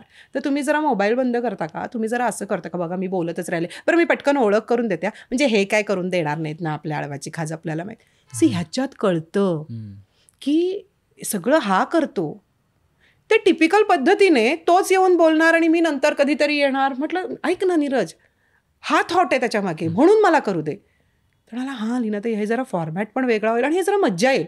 मग त्याने लिहिलं, मग मी केलं, मग आणि आता तो पहिला मोनोलॉग इतका सुंदर होतो, इतकी मजा येते तो करत असताना. आणि अनेक गोष्टी बोलते मी. मग कधी कधी तर त्याच्यात चालू नाटकात काही झालेलं असेल तर मी तेही तिथल्या तिथे काही गोष्टी करू शकते. त्यामुळे प्रेक्षकांना काय हवंय किंवा त्यांचा रिस्पॉन्स डोक्यात ठेवून नाटक लिहिलं जातं असं होत नाही. पण नक्कीच त्यांची आवड काय आहे, सध्या काय चाललंय, रिलेशनशिपवर काय पद्धतीने भाष्य केलं पाहिजे, हे मात्र बघितलं जातं. आत्ताची जी नाटकं लिहिली जातात किंवा मी जी करते त्याच्यात माझं म्हणणं थोडं असं असतं की आहे ना, नाटकाचा प्रेक्षक हा एका एजमध्ये अडकलाय. प्रेक्षकांचं सुद्धा आता एक वय ठरलेलं आहे की एक 40 पासून एक 70-80 पर्यंतचा ऑडियन्स आहे. तो यंग मुलं येत नाही आहेत नाटक बघायला. तर मला असं वाटतं आम्ही त्यांची भाषा बोलत नाही आहोत. आता एखाद्या नात्याकडे ती मुलं खूप वेगळ्या पद्धतीने बघतात. म्हणजे मी पर्सनली लीना भागवत एखादं नातं, नवरा बायकोचं नातं, ह्याच्याकडे बघताना असं म्हणते की तू मला फोन कर ना, मी कुठे आहे, तू विचार ना मला, तुला वेळ लागणार आहे का, तू सांग ना मला की आपण हे पिक्चर, मी अजूनही काय करू, आज स्वयंपाक काय करू, हे विचारते. आणि आत्ताच्या मुलांचं म्हणणंच हे आहे, मला माझी स्पेस दे. माझ्या पिढीला हे जड आहे. पर्सनली लीना भागवतला, चल मी पिढीचंही म्हणते, लीना भागवतला हे जड आहे. मला मंगेशने फोन केला नाही की मला राग येतो, तू विचार तर मला मी कुठे आहे, तू विचार तर मला. आणि कारण माझं म्हणणं असं नसतं की ठीक आहे बाय, तुला जर हा पिक्चर बघायचा असेल तर पण हा बघू, माझं काहीच म्हणणं नाही. आणि आत्ताच्या पिढीचं म्हणणं असं की तू बघ ना तुझं काय ते, मला काही प्रॉब्लेम नाही आहे, मी माझं बघतो, की हो जा ना, माझं काही म्हणणं नाही आहे. ही गोष्ट आहे ना, किंवा ही जी पद्धत आहे ना, आमच्यासाठी कमिटमेंट ही खूप खूप महत्त्वाची होती. किंवा मला असं वाटायचं की एकदा माझी एखादी गोष्ट ठरली ना की मी येणार आहे, मी करणार आहे, मी सांगणार आहे, मी या नात्यामध्ये अडकले आहे, की मी सिक्युअर्ड होत होते. आत्ताच्या मुलांना ना मी कमिट नाही करणार काही, हे ना खूप विरुद्ध आहेत. तर मला आहे ना इथेही जायचं आहे, समजून घ्यायचंय. मी असं नाही म्हणत आहे की मला तसंच्या तसं आता वागलं पाहिजे. तू मंगेश ना अटॅक केला तर मी म्हटलं की मला काही कमिटमेंटमध्ये अर्थ नाही आहे म्हटल्यावर. पण हे ना समजून घेऊन हे प्रश्न, ही म्हणणी किंवा ही म्हणणी का आहेत, हे नाटकात आलं पाहिजे. माझ्या घरात माझी मुलं जर एक उत्तम संसार बघतायत की लहानपणापासून आई वडील कसे जगतायत, कसे वागतायत, काय कॉम्प्रोमाइज करतायत, काय शेअर करतायत, किती सुंदर भांडतायत, किती सुंदर जगतायत, किती सुंदर राहतायत, हां, तरीही माझ्या मुलाला बापरे लग्न नको बाबा हे का वाटतं. तू एक उत्तम उदाहरण बघतोयस ना समोर लग्नाचं, पण तरीही तू कमिटमेंटला का घाबरतोस. मग ते कुठलंही असू दे, एखाद्या प्रोजेक्टमधलं सुद्धा असू दे, बापरे पूर्ण नाटकासाठी एक कमिटमेंट दर शुक्र शनी रवी मी देऊ का. तर ना, आणि आम्ही मिळालं बाबा एक प्रोजेक्ट, आता काही कसली चिंता नाही. दोन वेगळे अप्रोच आहेत आणि ते आम्ही समजून घेतले पाहिजेत. जर मी सातत्याने नाटक करतेय ना, तर मला आता ना त्यांची भाषा बोलली पाहिजे, मला त्यांचे प्रश्न मांडले पाहिजेत, तरच ते येतील. फक्त तरुण मुलं येत नाहीत असं करून काही होत नाही. आता कळलं. आज तुम्हाला 100 रुपयात अत्यंत छान AC, एक बर्गर, एक कोक आणि टाइम पास करता तुम्ही. थिएटरची अवस्था काय आहे? 500 रुपयाचं तिकीट काढता, तुम्ही कम्फर्ट देता का? अशा या सगळ्या जे काय म्हणतात त्याचं जंबाळ झालेलं आहे ना, ते थोडेसे गुंते एक एक करून सोडवायचा प्रयत्न करते मी. पण मी आता नक्कीच पुढचं स्क्रिप्ट निवडताना किंवा करताना ह्या सगळ्या गोष्टी लक्षात घेते किंवा त्या पद्धतीने मी लेखकांशी बोलते की तुम्ही तुमचं मांडा. आता मला काय म्हणायचं हे मांडू नका. तुम्ही तुमचे प्रश्न मांडा, तुम्हाला काय म्हणायचंय ते मांडा. त्याचा आपण सुवर्ण मध्य काढू. की तरुण मुलांनाही हे पटलं पाहिजे आणि आमची जी पिढी आता येते, पुढची जी पिढी येते, त्यांनाही कळलं पाहिजे की अच्छा असं आहे होय, हे प्रश्न आहेत होय, अच्छा म्हणून ही मुलं असं म्हणतायत होय. फक्त नावं ठेवणं ह्याच्यात काही अर्थ नाही आहे. Right no make sense. कारण आपण मगाशी पण म्हणताना हँड होल्डिंग किती इम्पॉर्टंट आहे ते म्हटलं. कारण की आय थिंक आपल्या आधीची पिढी होती किंवा तुमची पिढी त्याच्या आधीच्या पिढी त्यांना माहिती होतं हे आणि त्यांना ते लिहिलं जायचे जेव्हा पण नाटक लागेल. That was part of their life. बरोबर. आता आमच्या जनरेशनचं असं झालंय की नाटक बघणं is not part of our life. Movies आणि OTT आणि ते आहे. तर तेच हँड होल्डिंग आहे आणि परत ते त्याची का गोडी लागली पाहिजे, ते कसं ते गोडी लागली. तुम्हाला हे बघावंसं वाटत नाही कारण तुमच्याविषयी किंवा तुमचं काही म्हणणंच मांडलं जात नाहीये. ज्याच्याशी आपला काही संबंधच नाही तिथे मी का जाईन, असं होतं ना. बरोबर, असं होतं. मला क्युरिओसिटी प्रश्न असा आहे की आता तुम्ही 90s आणि त्या काळी पण नाटक चालू होतं, त्यावेळी पण असा प्रॉब्लेम होता का की त्याच्या आधीची जनरेशन जेव्हा तुम्ही यंग होतात सगळे लोक, तेव्हा तसा प्रॉब्लेम झाला होता का की तेव्हा पण 40-40 लोक यायची जेव्हा तुम्ही विषय होतात? नाही तेव्हा नव्हता हा प्रॉब्लेम. काय होतं माहितीये, तेव्हा ना ताई भाऊची नाटकं जास्त होती. मेलो ड्रॅमॅटिक नाटक खूप होतं तेव्हा. कळलं? ते तेव्हा ते करत होते.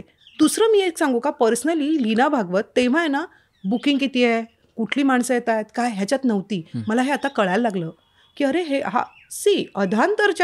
अधांतर सारख्या नाटकाला हार्डली पुढच्या एक 10, 12, 15 रांगा भरलेल्या असायच्या. मला काही फरकच नाही पडायचा. मला काय, माझं मी नाईटचं पाकिट घ्यायचं, निघून जायचे.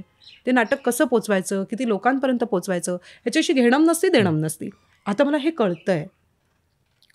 नाटक अभिनेत्री हे सोडून सुद्धा इतर गोष्टीतून ना मी इतर नजरेतून, इतर चष्म्यातून जेव्हा बघायला लागले ना, तेव्हा या गोष्टी जाणवायला लागल्या की अरे नाही हे आपल्याला बदललं पाहिजे.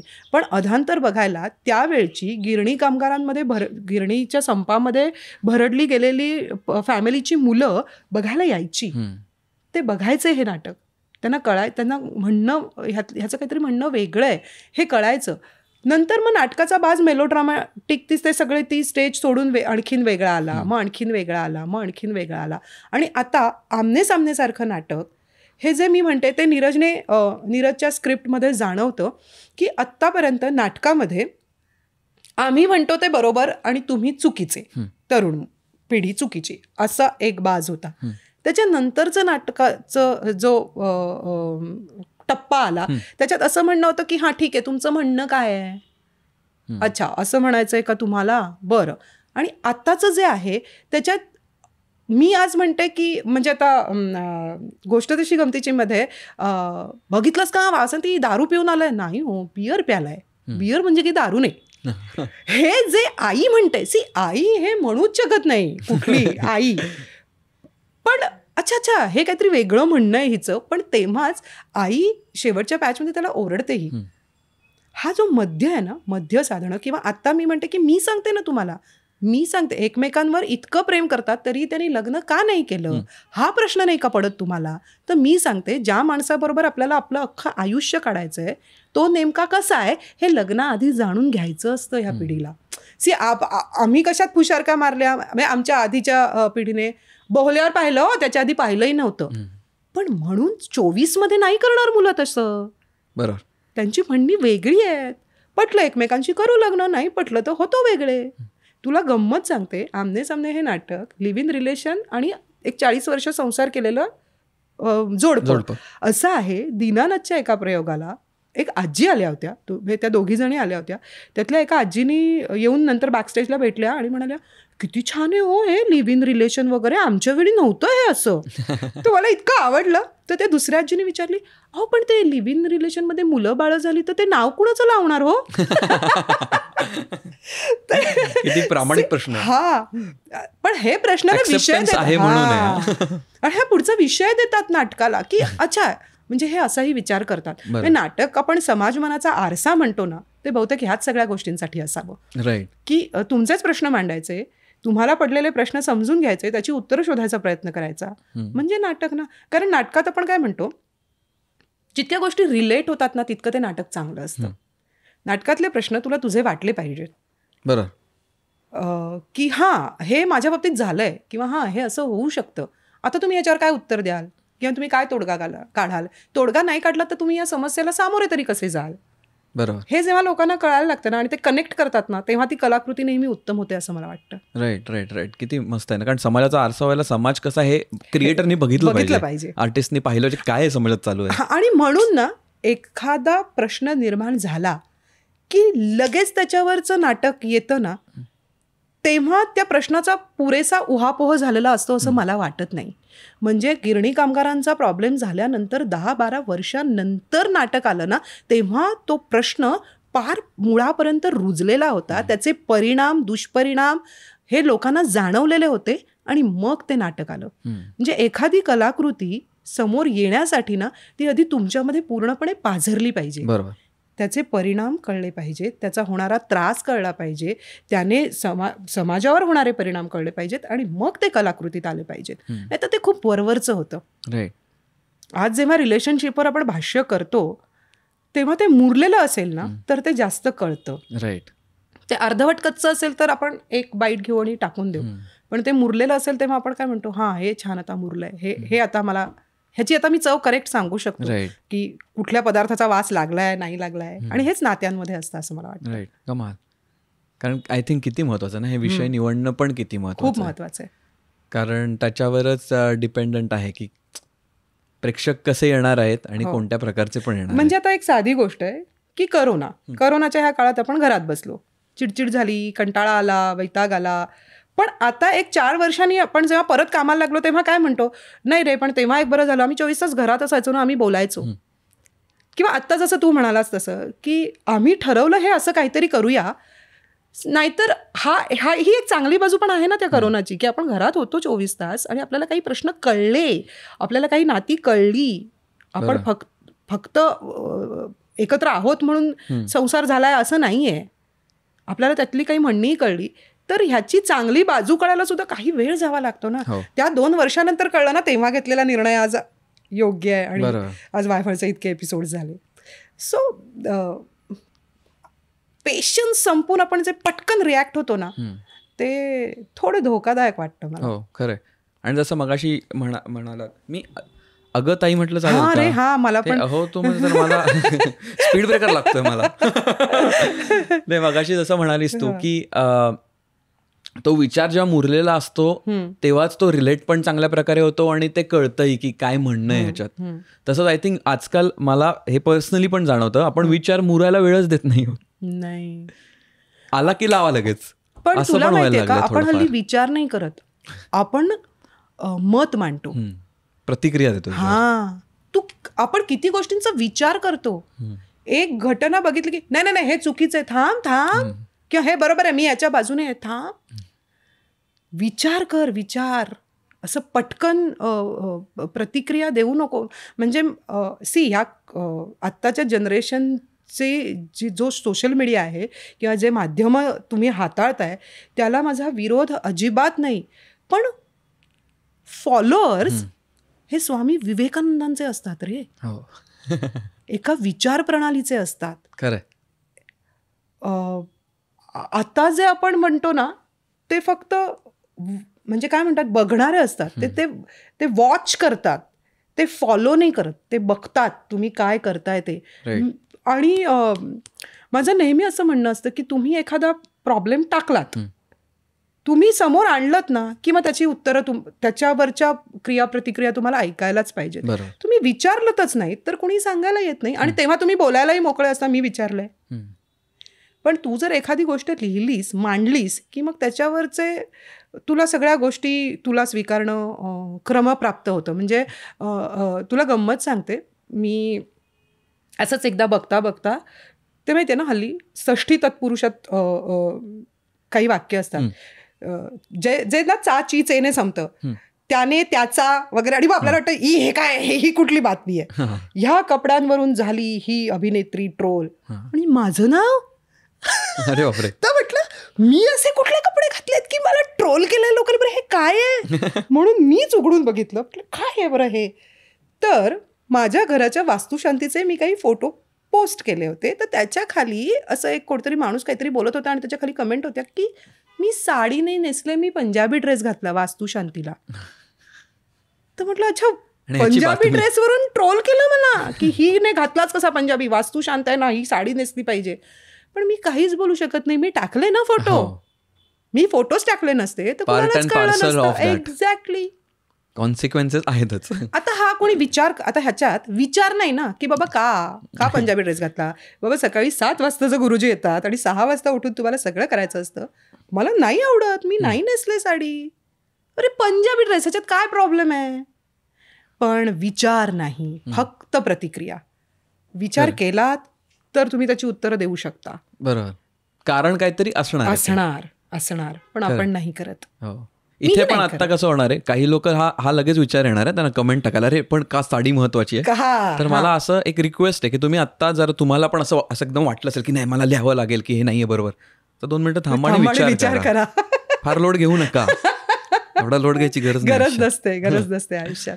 पण मी तुला तेच म्हटलं ना, मी एखादी गोष्ट टाकली, फोटो टाकला की मग त्याच्यावर you have to accept the consequence, कारण ते मीडियमच असं डिझाईन केलंय आणि त्यामुळे आहे ते तसा प्रकार.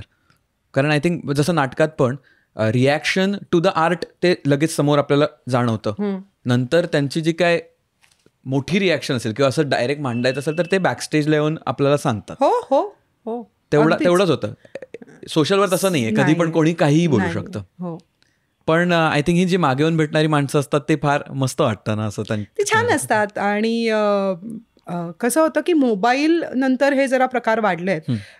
मी जेव्हा अधांतर करत होते, अशी पाखरे येती करत होते, तेव्हा मोबाईल नव्हता. सो लोक अशी फार भेटायला यायची नाहीत. आता नाटकाविषयी बोलण्यापेक्षा त्यांना फोटो काढायचे असतात कलाकारांबरोबर. म्हणजे कधी कधी तर असं होतं की 2-2.5 तास परफॉर्म केल्यानंतर आम्ही जस्ट एक कर्टन कॉल घेऊन सरळ होत नाही, उभे राहत नाही आणि पडदा येत नाही त्याच्या आधीच एक फोटो. तर मला असं परत तेच की थांबा, तुम्ही आता 2.5 तास काहीतरी एक वेगळं बघून आला आहात, तर तुम्हाला काहीतरी समजू दे. किंवा माझी कलाकृती इतकी म्हणजे काय म्हणतात त्याला, तकलादू होती का, की जी तुम्हाला 2 मिनिटं सुद्धा खुर्चीत बांधून ठेवलं नाही तिने. तुम्ही आधी फोटो काढायला आलात माझ्याबरोबर. पण रसिक, मायबाप, त्यांचं प्रेम, त्यांच्याबरोबर फोटो, हे करायला लागतं. आणि याच्यासाठी केला होता अट्टाहास. असं असतं की त्यांचं प्रेम मिळावं किंवा त्यांचं कौतुक मिळावं म्हणूनच आपण हे सगळं करत असतो. त्यामुळे ते येतात. पण अजूनही जेव्हा सांगावं लागतं ना, प्लीज तुमचे मोबाईल बंद करा, तेव्हा जरा वाईट वाटतं की किती वेळ लागतो. पहिला अंक 1 तासाचा, मग मध्ये परत 15 मिनिटाचा इंटरव्हल, दुसरा अंक 50-55 मिनिटं, फार फार तर 1 तास. पण तो 1 तासही आपण असं पूर्ण बंद करून छान एन्जॉय नाही करत. ब्लॅकआउटमध्ये सुद्धा असं कुठेतरी एक लाईट दिसतो आणि तेव्हा असं वाटतं की नाही, मी कुठेतरी अभिनेत्री म्हणून कमी पडली आहे, मी बांधून नाही ठेवू शकले ह्यांना की अरे बापरे हे काय झालं आता माझ्यासमोर, म्हणून ते खिळून नाही राहिले आहेत जागेवर. तर मी शेवटपर्यंत हा प्रयत्न करणार. बाजी प्रभू देशपांडे लढत राहतील की कधीतरी मोबाईलचा लाईट ब्लॅकआउटमध्ये नाही दिसणार. मला 1-2 क्युरिओसिटी क्वेश्चन्स आहेत, कारण आता आपण मध्ये म्हणत होतो की जवळजवळ 1500 ते 1800 प्रयोग झालेले आहेत, सातत्याने केलेले आहेत, एवढे वर्ष चालू आहे. 2 क्युरिओसिटी क्वेश्चन माझे असे आहेत. एक आहे, जेव्हा एखादं नाटक चालू असतं ते आपण सातत्याने त्याचे प्रयोग करत असतो, म्हणजे आठवड्याला 1, 2, 3 तरी असतातच. जेव्हा व्यावसायिक असेल तर शुक्र, शनिवार, रविवार आलाच. तर ते काम चालू असताना, कारण ते सेमच काम आपल्याला रोज डिलिव्हर करायचं आहे, ऑफकोर्स त्याच्यात आपल्याला नवीन गोष्टी सापडतात आणि काय ऑडियन्सची पण केमिस्ट्री वेगळी असते. पण how do you keep going, कारण आपल्याला तेच रोज करायचं आहे. ऑफकोर्स आर्ट फॉर्मच त्याचा आहे, पण आपली मानसिकता कशी असते ते. आणि दुसरं म्हणजे हे सगळं, म्हणजे जेव्हा मेकॅनिकली जेव्हा हे सगळं चालू असतं तेव्हा मग नवीन गोष्टी कशा एक्सप्लोर होतात. कारण एखादं नाटक चांगलं व्यवस्थित चालू असेल तर पुढचे काही महिने तरी आपण किंवा काही वर्ष तेच करत असतो आपण, मेन प्रोजेक्ट. तर मग नवीन गोष्टी, नवीन कल्पना ह्यांचा कसं समतोल राखला जातो? असे 2 प्रश्न. मला वाटतं नाटकात सगळ्यात कठीण गोष्ट आहे रिप्रोड्यूस करणं. परत परत तेच करणं हेच खूप कठीण आहे. गमतीतनं मंगेश मला म्हणतात की म्हणजे आमच्याकडे कसं आहे माहिती आहे का, मंगेश सचिन तेंडुलकर आहेत आणि मी वीरेंद्र सहवाग आहे. कारण मी आला बॉल दे फटका उडवून आणि मंगेश खूप शास्त्रोक्त स्क्रिप्टला धरून मीही करते, मी ॲडिशन्स करत नाही. पण मंगेशना कर्ता कर्म क्रियापद सुद्धा लेखकाचंच वापरतात. माझ्याकडे कधी कधी ते बोलीभाषेत केलं जातं. तर नाटकात आज जसा प्रयोग होतो ना सुयोग, तसा उद्या होतोच असं नाही. जरी तीच वाक्य असतील, जरी त्याच मुवमेंट असतील, जरी तेच म्युझिक वाजणारं असेल, तरीही काहीतरी वेगळं घडत असतं. कधी कधी एखादा प्रयोग इतका छान होतो की तिथपर्यंत परत पोचण्यासाठी ना खूप कष्ट घ्यावे लागतात आणि आपण पोचतोच असं नाही. त्यामुळे मी काल केलंय, किमान तिथपर्यंत तरी जाऊया किंवा किमान त्याच्यापेक्षा पुढे तरी जाऊया, ह्याच्यासाठीची जी धडपड असते ना, आणि म्हणूनच त्याला प्रत्येक वेळी प्रयोग म्हणतात. तो प्रत्येक वेळी प्रयोग होत असतो, नव्याने काहीतरी सापडत असतं, नव्याने काहीतरी मिळत असतं, किंवा आपण तेच करायचा परत पुनःप्रत्ययाचा आनंदसुद्धा आपल्याला नाटकच देत असतं. त्यामुळे माझ्यासाठी कधी कधी टेक्निकल गोष्टीसुद्धा खूप महत्त्वाच्या होऊन जातात. माझ्यासाठी काय, कुठल्याही कलाकारासाठी. एक शिवाजी मंदिरला आमचा एकदा एका नाटकाचा प्रयोग चालू होता आणि काहीही केला तो रंगत नव्हता, आणि त्यामुळे मी थोडी डिस्टर्ब झाले होते आणि ना थोडी एनर्जी लागायला लागली, थोडी एक्स्ट्रा एनर्जी. का हसत नाही आहेत, अरे इथे तो उसळून येतो, काय होतंय, का चुकतंय, थोडी ना चिडचिड, अनकम्फर्टेबल व्हायला लागले मी. आणि मंगेश शांतपणे प्रयोग करत होते आणि मी त्यांना सांगत होते की उचल, नाटक आपल्यावर खूप आता जबाबदारी आहे, की का हसत नाही आहे ऑडियन्स. आणि थोड्या वेळाने जसा अंक पडला तसं मी काय झालं आहे आज, काय होत नाही आहे, का होत नाही आहे असं करायला गेले, आणि दुसरा अंक अप्रतिम झाला. अरे अप्रतिम झाला.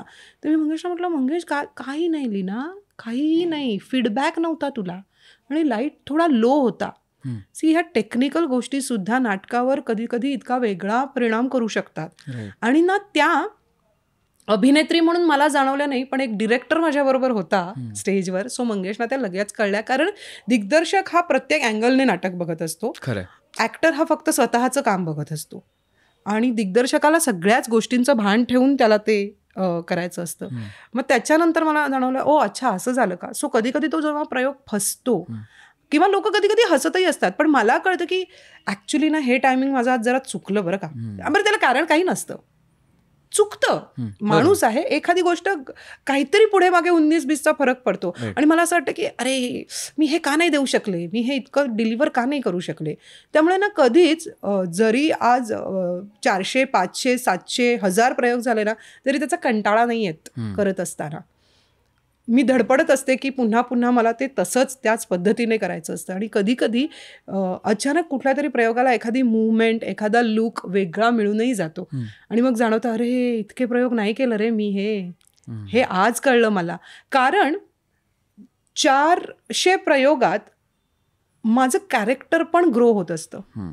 फक्त लीना भागवत टेक्निकली साऊंड होते, टेक्निकली मला गोष्टी कळत जातात, पण वंदना नगरकर किंवा निलिमा जोशी ही तिच्या अनुभवाने पण समृद्ध होते आणि तीही मला काहीतरी देते की अगं हे असं नाही आहे, हे असं आहे. म्हणजे जसं मी तुला म्हटलं की आज अधांतर करताना मला कळतं की तिची घुसमट काय होत होती, कारण आज ती सुद्धा माझ्याबरोबर 40 वर्षाचं आयुष्य जगली आणि त्या अनुभवातून मला कळलं की तिचं काय झालं होतं. राईट.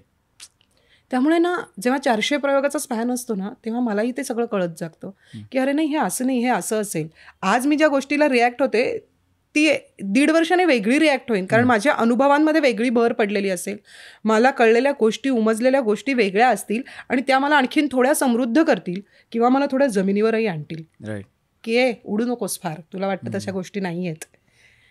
आणि ते सुद्धा परिणाम तुमच्या कॅरेक्टरवर होत जातात. अर्थात खूप मोठा बदल होतो अशातलं नाही, किंवा एखाद्या प्रयोगात आपण घुसतो, एक ना तार लागते, एक समाधी लागते, आणि ना त्या प्रयोगात आपण खोल खोल खोल जात जातो. ते पुढच्या प्रयोगात जातेच असं नाही. आणि हे मिळणं खूप खूप खूप कठीण असतं. एक प्रयोग गोव्याचा मी असा केला की साधारण तासभर आधी मला कळलं की माझी आई गेली आणि तो प्रयोग मला करायला हवा होता आणि तो आमनेसामनेचा प्रयोग होता. लोक तुफान हसत होती. पण मंगेशनी एंट्री घेताना मला सांगितलं होतं की ऑडियन्समधल्या एकाही माणसाला कळता कामा नये की तू आतून हल्ली आहेस. तर म्हटलं हो. आणि मी एंट्री घेतली. मी प्रयोग करत होते. एक पॅच जेव्हा मी माझ्या माहेराविषयी बोलते तो जेव्हा सुरू झाला तेव्हा मला इतकं भरून आलं आणि मंगेशने मला फक्त डोळ्यांनी खुणावलं की नाही, नो. तो क्षण, ते अवकाश हे ऑडियन्सची प्रतारणा करण्यासाठी नसतंच. ते फक्त तुम्हाला त्यांना काहीतरी देण्यासाठीच असतं. तिथे तुम्ही स्वार्थी होऊन नाही चालत की मग माझं काय नाही, या मिळणाऱ्या टाळ्या, हे रिस्पॉन्स हेच तुझे आहेत आणि ते मिळवण्यासाठीच तुला त्यांना काहीतरी देणं गरजेचं आहे. आणि ते प्रत्येक प्रयोगात ना तिथपर्यंत जाणं, तिथे त्या टप्प्याला जाऊन स्पर्श करून येणं खूप कठीण असतं. त्यामुळे मी स्वतः अजूनही 3री घंटा देऊ का म्हटल्यावर मी हा दे असं कधीच नाही होत माझ्याकडून. एक औंढा गिळला जातोच आपसूक. कारण इथे परतीचा प्रवास नाहीये. एकदा पडदा उघडला, तुम्ही समोर गेलात की गेलात. माझं हे राहिलं, माझं ते राहिलं, रिटेक करूया का, हे मी जरा मागे जाऊन करू का, नाही. आता तुम्ही गेलात त्यांच्या समोर, आता तुम्हाला ते करायलाच पाहिजे. आणि ही मजा आहे, ही नशा आहे. थिएटर ना ही एक नशा आहे. माझ्यासाठी ऑक्सिजन आहे थिएटर हे. मी एखादं प्रोजेक्ट कुठलंही मी नाही म्हणून सुद्धा थिएटर केलंय. महत्वाच्या गोष्टींना मी सांगितलं की नाही, मला हे नाही करायचंय, मला नाटक करायचंय. आणि नाटक बळ देतं, ऊर्जा देतं तुम्हाला. आणि दुसरा प्रश्न जो तू म्हणतोस की पुढचं प्रोजेक्ट तुम्ही कसं करता, तर ना कुठलंही नाटक हे असं आज सुरू केलं आणि उद्या रंगभूमीवर आलं असं नाही होत. राईट. त्याच्यासाठी ते स्क्रिप्ट घडण्यासाठी त्याच्यासाठी एक कालावधी दिला पाहिजे. त्यानंतर तालमीचा एक काळ असतो. आणि फार क्वचित असं झालंय की माझी 2 नाटकं एकत्र चालू आहेत. म्हणजे मला असं वाटतं की गोष्ट तशी गमतीची अगदी शेवटचा प्रयोग चालू होते आणि तेव्हा के दिल अभी भरा नाही केलं मी.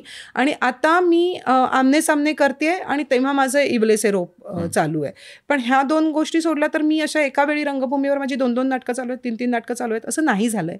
पण एखादं नाटक उभं राहण्यासाठी खूप वेळ द्यावा लागतो आणि ती प्रोसेस मात्र आधी एक 6-7 महिने आमची चालू असतेच की हे असं करूया का, हे असं करूया का, मग काय करता येईल, कसं होईल.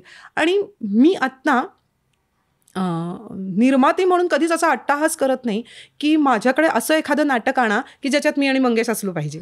माझं उलट सगळ्यांना असं म्हणणं आहे की माझी रंगभूमीवर 2-3 वेगळी नाटकं चालतील, पण ती प्रोडक्शन हाऊसची, माझ्या संस्थेची 2-3 नाटकं मला चालतील. मी एका नाटकात कम्फर्टेबल असते, ज्याला मला पूर्ण न्याय द्यायचा असतो आणि मला ते करायचं असतं. आणि आज जितके जास्त प्रयोग होतील उलट तितके मी जास्त एन्जॉय करत असते ते, की आजचा 400 आहे 500 आहे. मी सांगू का, समोर येणाऱ्या ऑडियन्ससाठी तो पहिला असतो. 400वा प्रयोग माझ्यासाठी आहे, पण ऑडियन्समध्ये जेव्हा पहिल्यांदा बघायला आलेत ना लोक, त्यांच्यासाठी तो पहिला प्रयोग आहे. त्यामुळे तुला त्यांच्यासाठी तो मनापासून आणि पहिल्या प्रयोगासारखाच त्यांना दिसला पाहिजे आणि तुम्ही केला पाहिजेत की त्यांच्यासाठी तो पहिला आहे. तुमच्यासाठी झाले असतील 400, पण म्हणून तुम्ही ते हलक्यात घेऊन नाही चालत. थिएटर ही गोष्टच तशी नाहीये. राईट. कमाल. इवले से रोपचं मला सांगाल प्रोसेस कशी होती, कलेमागची कृती जाणून घ्यायला आवडेल.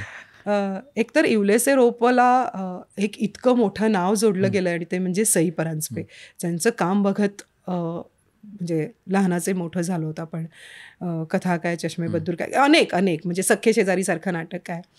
सख्खे शेजारी जेव्हा सई मावशी करत होत्या, परत सई परांजपे करत होत्या डिरेक्ट, त्यांनीच लिहिलेलं नाटक, तेव्हा मंगेश काम करत होते. साधारण एक 12-15 वर्ष, 15 वर्ष सहज झाली असतील, जास्तच पण कमी नाहीत. आणि मला असं वाटलं की सई परांजपे, सख्खे शेजारी, म्हटलं मंगेश त्यातलं कृष्णा कॅरेक्टर म्हटलं मला आवडेल करायला. ते म्हणाले हां मस्त करशील. म्हटलं मग सांगा ना. नाही, सई मावशीकडे तुझं काम तू मिळवायचंस, मी नाही सांगणार. तर कुठेतरी एक ते डाचलं होतं मला. म्हटलं, आणि ते बरोबरही होतं की हां बरोबर, माझं काम मी मिळवलं पाहिजे माझ्या हिमतीवर. आणि आम्ही आमने सामने करत होतो आणि सई परांजपे ते नाटक बघायला आल्या, आमने सामनेचा प्रयोग बघायला आल्या. आणि म्हणाले अरे तुम्ही काय मजा करता रे दोघं जण, मग कधी येतोयस पुण्याला, ये आलास की भेटूया.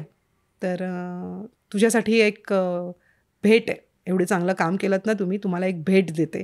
तर आम्ही पुण्याला प्रयोग होता तेव्हा त्यांना सांगितलं की आम्ही असे पुण्यात आलो. तर म्हणाले की या मग प्रयोग संपवून संध्याकाळी या घरी. मग आम्ही पुण्याच्या त्यांच्या घरी गेलो आणि सुयोग त्यांनी आम्हाला एक नाटक दिलं भेट म्हणून, की हे माझं नाटक, हे मला तुम्हाला द्यावंसं वाटतं, हे जे तुम्ही करू शकाल असं मला वाटतं.